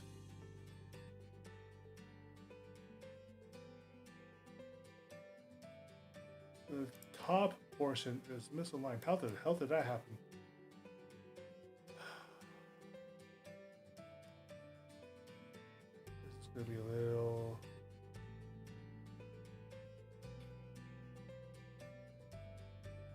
That's strange.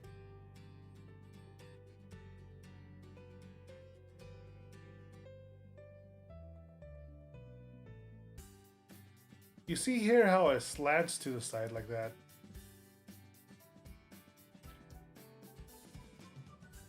I wonder if I made a mistake in how I raised it vertically.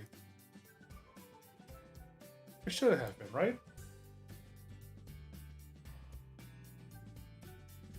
Let's try importing another version of that and see if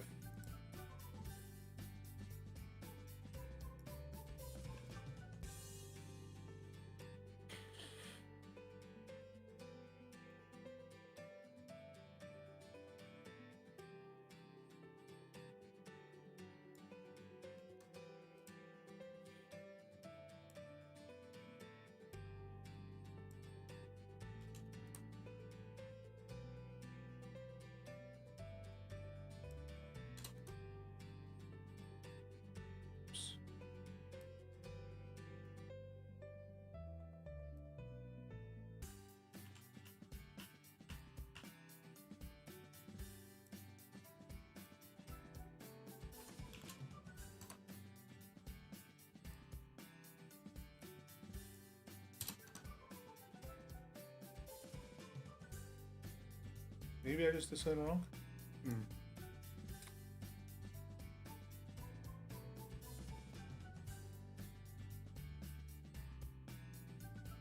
It should be that this is just straight up, right?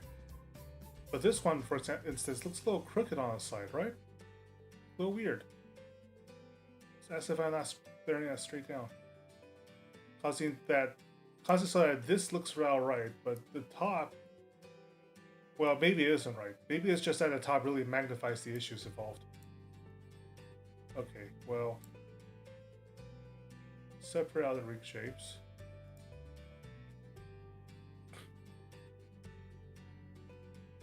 Start over from top.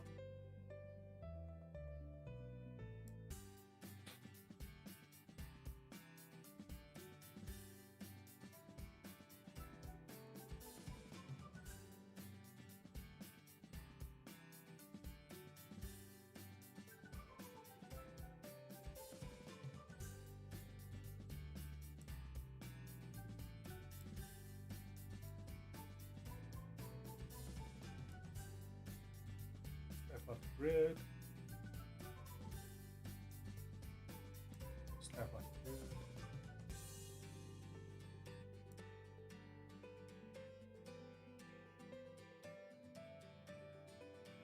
Alright. Grid snaps, reveals, major verticality problems. It is in fact tilting. I'm using the grid snaps to make sure that they are aligned perfectly with the grid you see before you, as well as making sure that these are like 90-degree angles, right? But as you can see from that, they are still not aligned at the top, and that is where the real issue is. Like, strictly speaking, only the bottom layer needs to be perfectly aligned. But for them to have this much deviation near the top suggests I did something wrong earlier. I'm not sure how to fix it.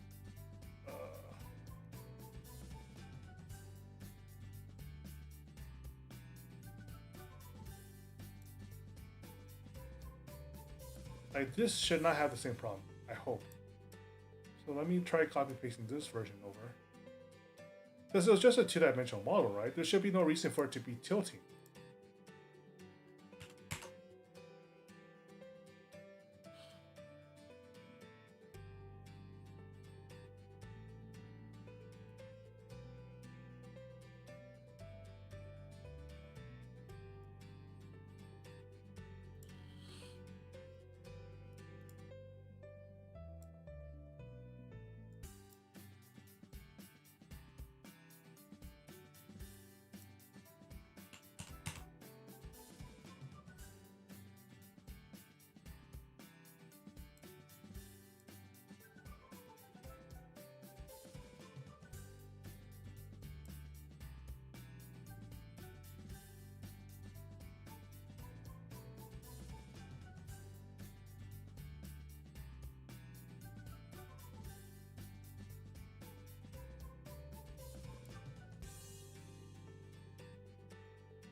Yeah, I definitely did something wrong.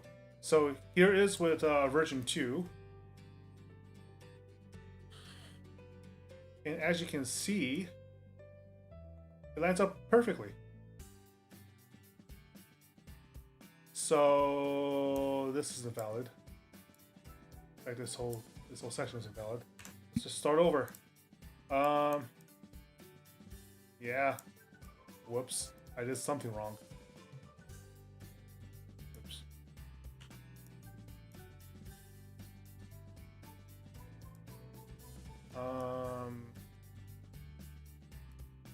But I can cheat. With this set, we'll copy paste, then just rotate it 45 degrees.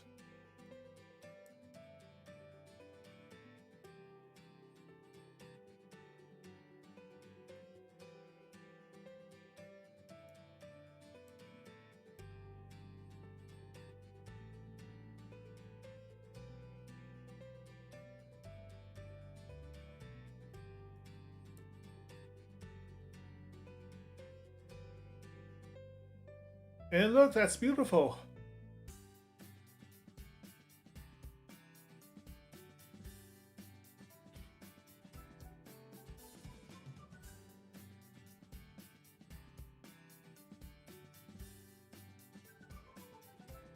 Actually, just to make sure I have the exact measurement right, I'm going to have them overlap exactly.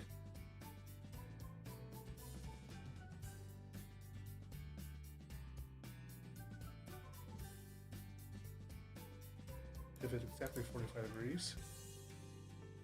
And it's a perfect shape. Oh, that's so much better. I might even have to redesign the top bit to match. In fact, I will.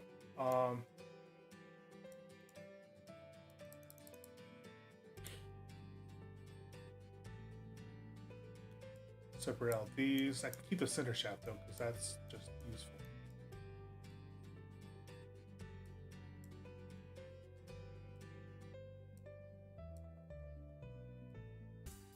Okay.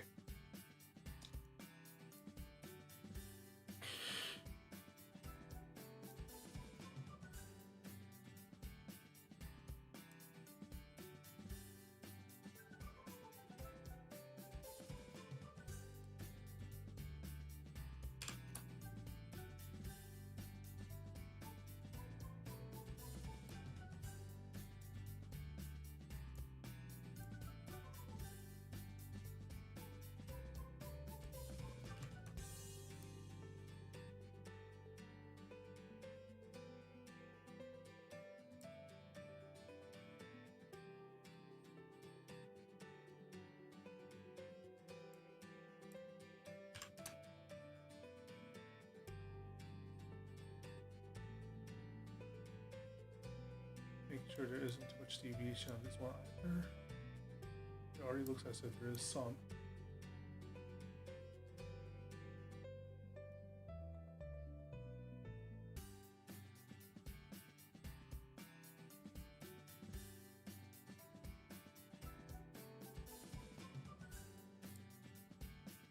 Or maybe not.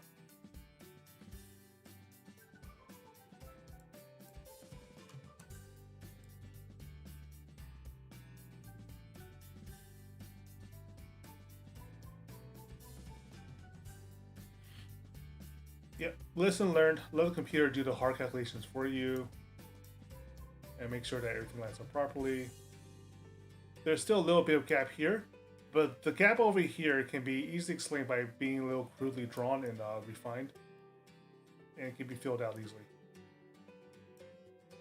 Oh boy, aren't we learning a lot of things today?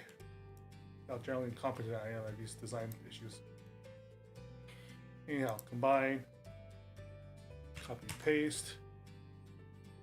Perfect overlap. Rotate.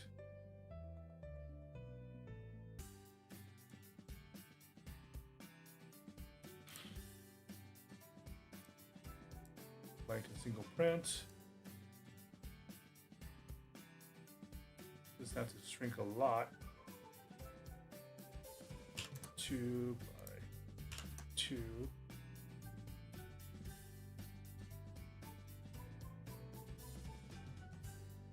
Actually, no, this should be redesigned entirely because the tip is no longer valid.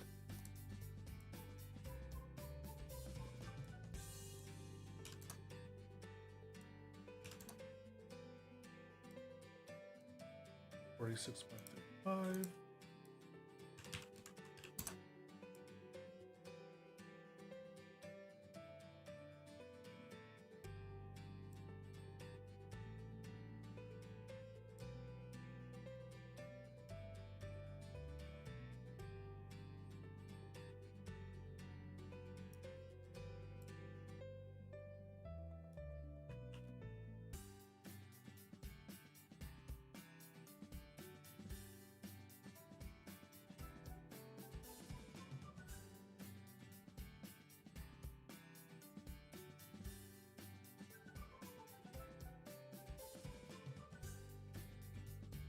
Actually, leave this aside. This doesn't look like it's a completely accurate, does it? No, it's not. It's a little off center.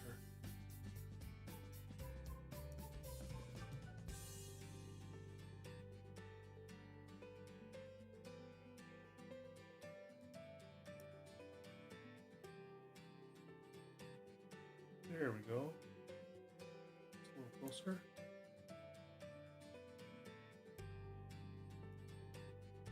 Makes a bit of a hexagonal hollow.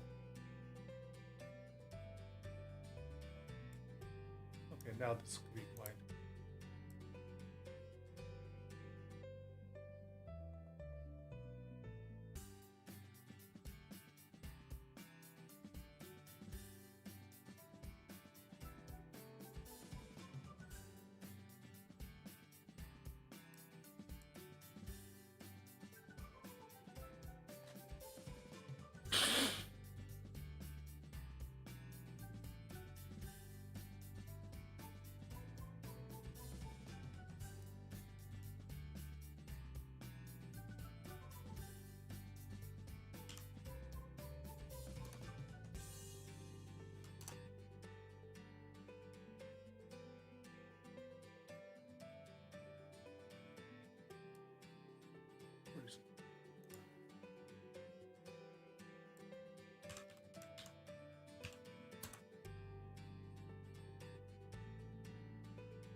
Well, that's not right at all.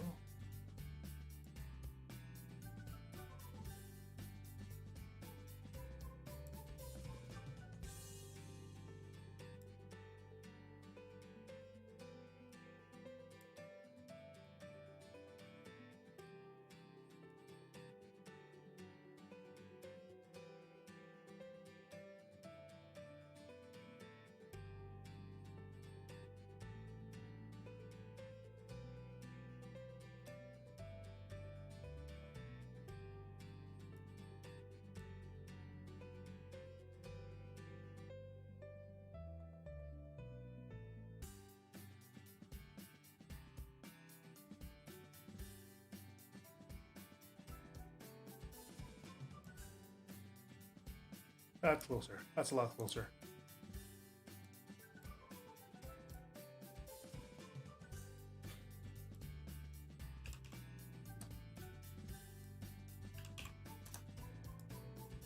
Yeah, that's a lot better. Okay, that's a lot cleaner.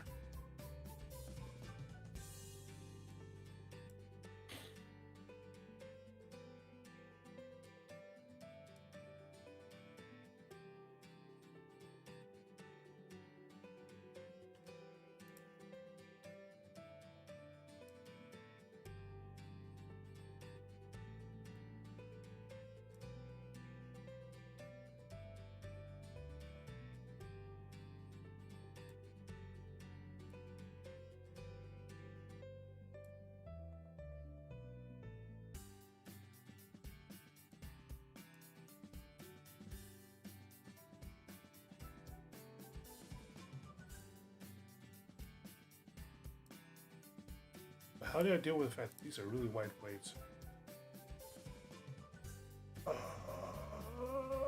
Separate them out again.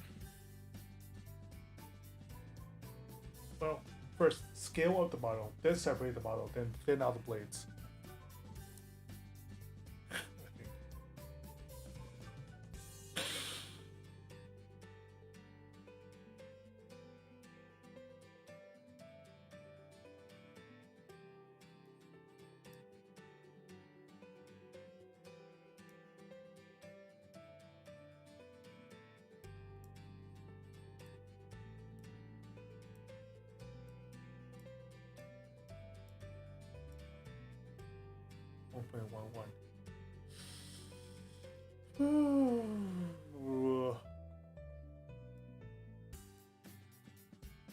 I'll figure it out.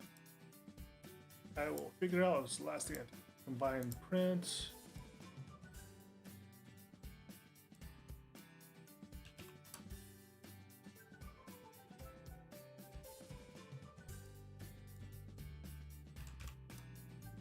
All right, so this is actual size.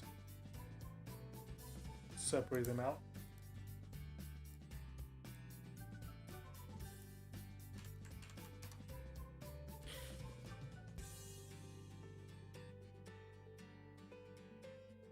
This becomes the new centerpiece.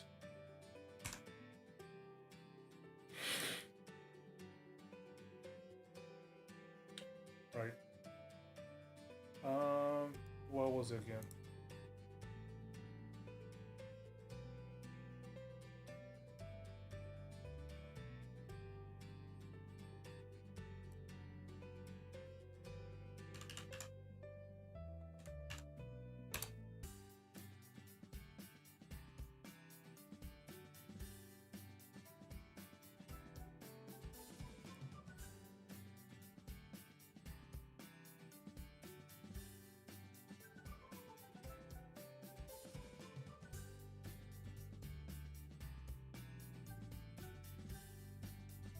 This is coming out weird.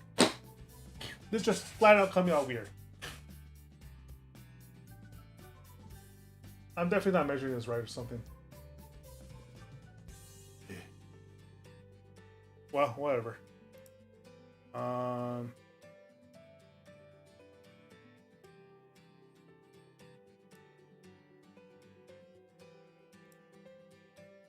As long as the holes are roughly right, I think I'm okay.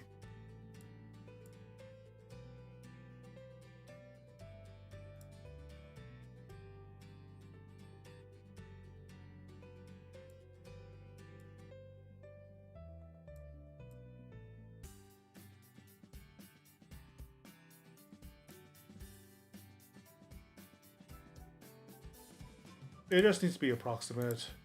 I'm not gonna be bothered too much if it isn't.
Let's just pray this is right.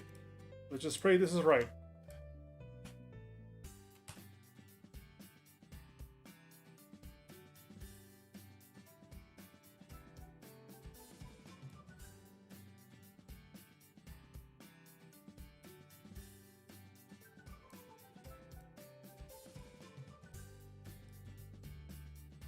By 59.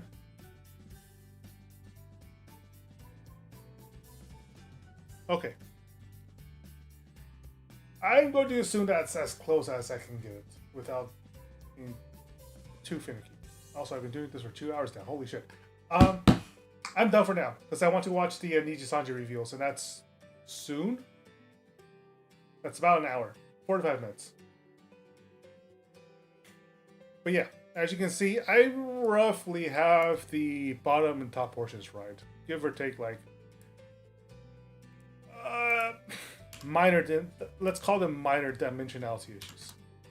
Because I, see, overall height, 77.8.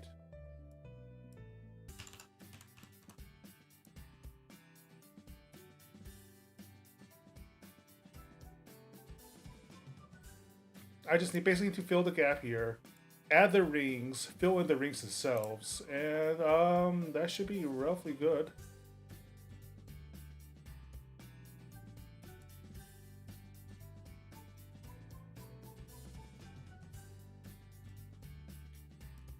Fine. Shaft dimensions. Right. What was the 5.1?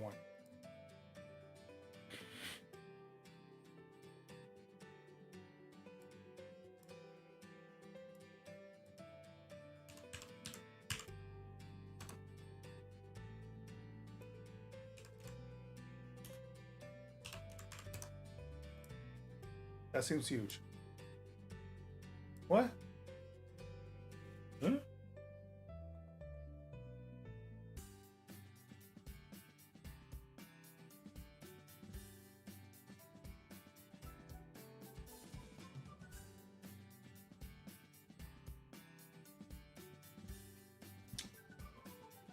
There is no way the shaft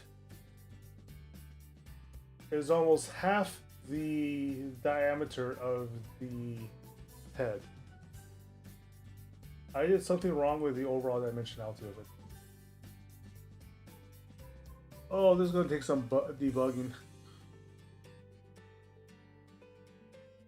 I'm pretty sure the Mace head is 59 millimeters wide, and the overall length of it is 177.7 millimeters. So how did I get...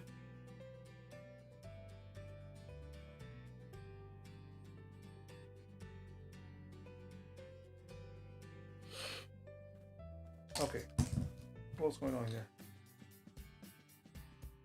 Yeah.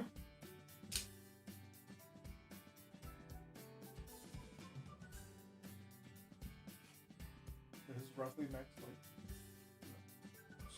Out.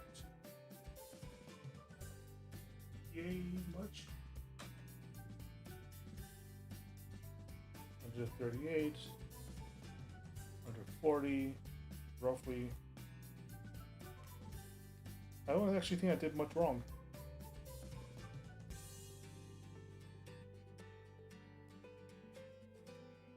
Or maybe this is where the error came from.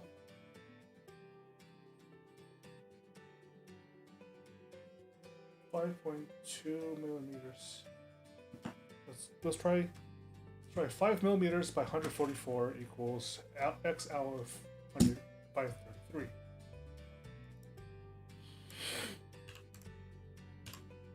Two.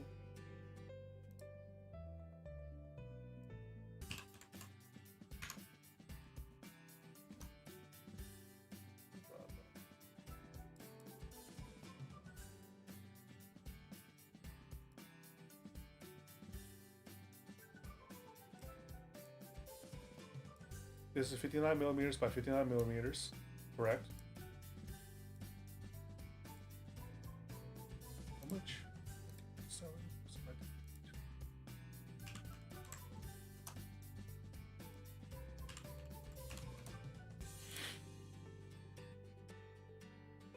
I guess that's right. That seems absurd. Oh, I must have done something wrong.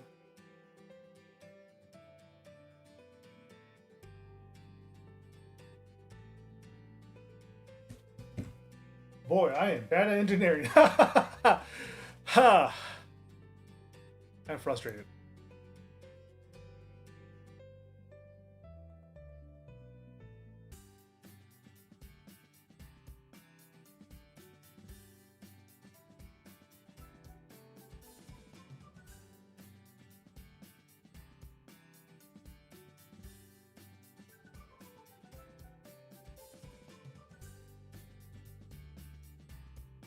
It's not as wrong as I think.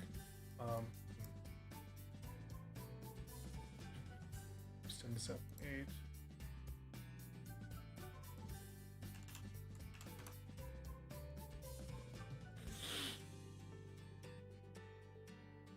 So the main thing is that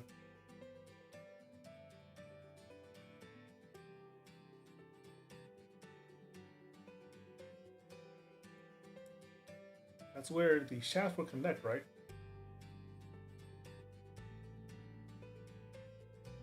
With like guiding rings to connect this to this.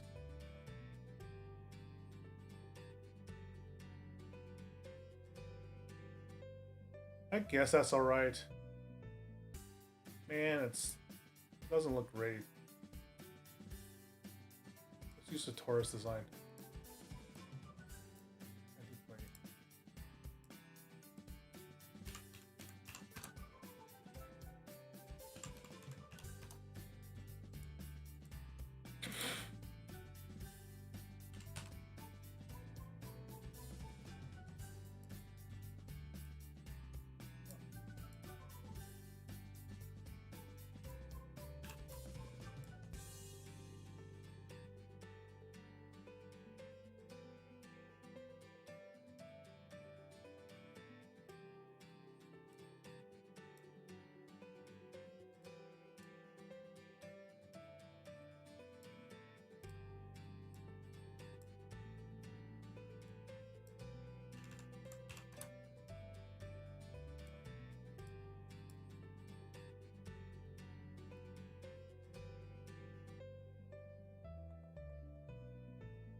Yeah, I guess that'll do.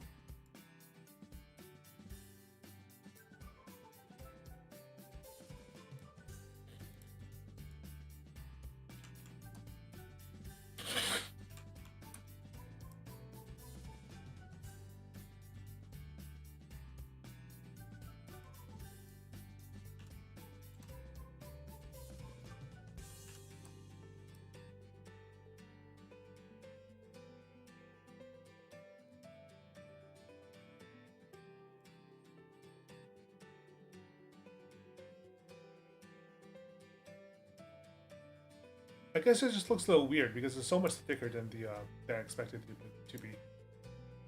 It looks weird set in like this. But I guess it's not too bad. Alright. I think that does it.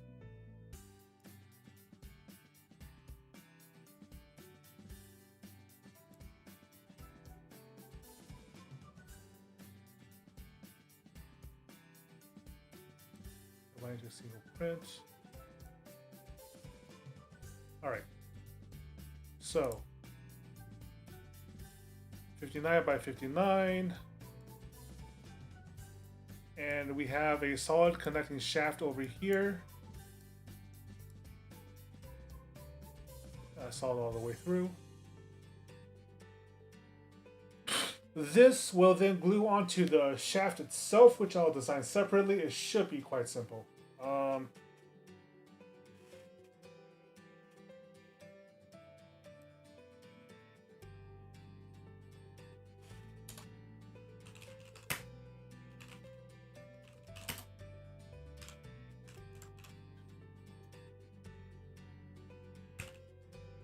Yeah.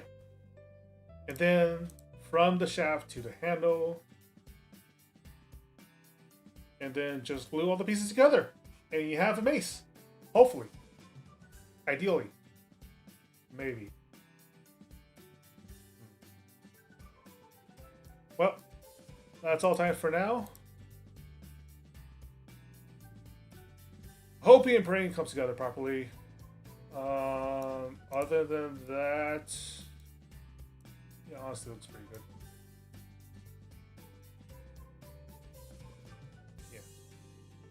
I can actually fudge the numbers a little bit. Kind of annoys me, but that's alright.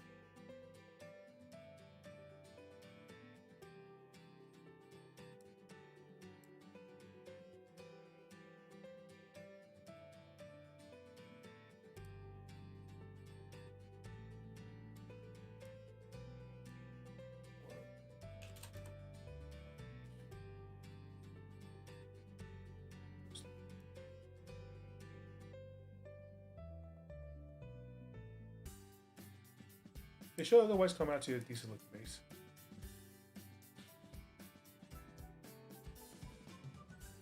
Print both of these parts in silver, glue them together, you have the head. Use a stainable wood filament for the shaft.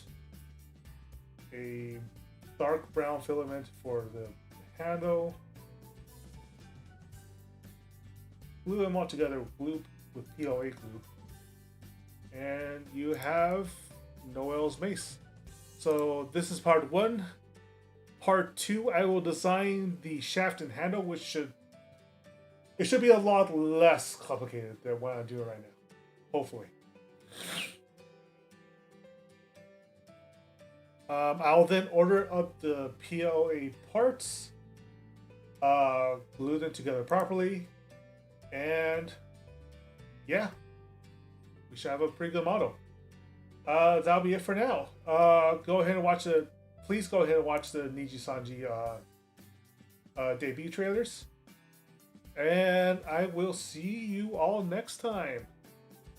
As always, eat well, my friends.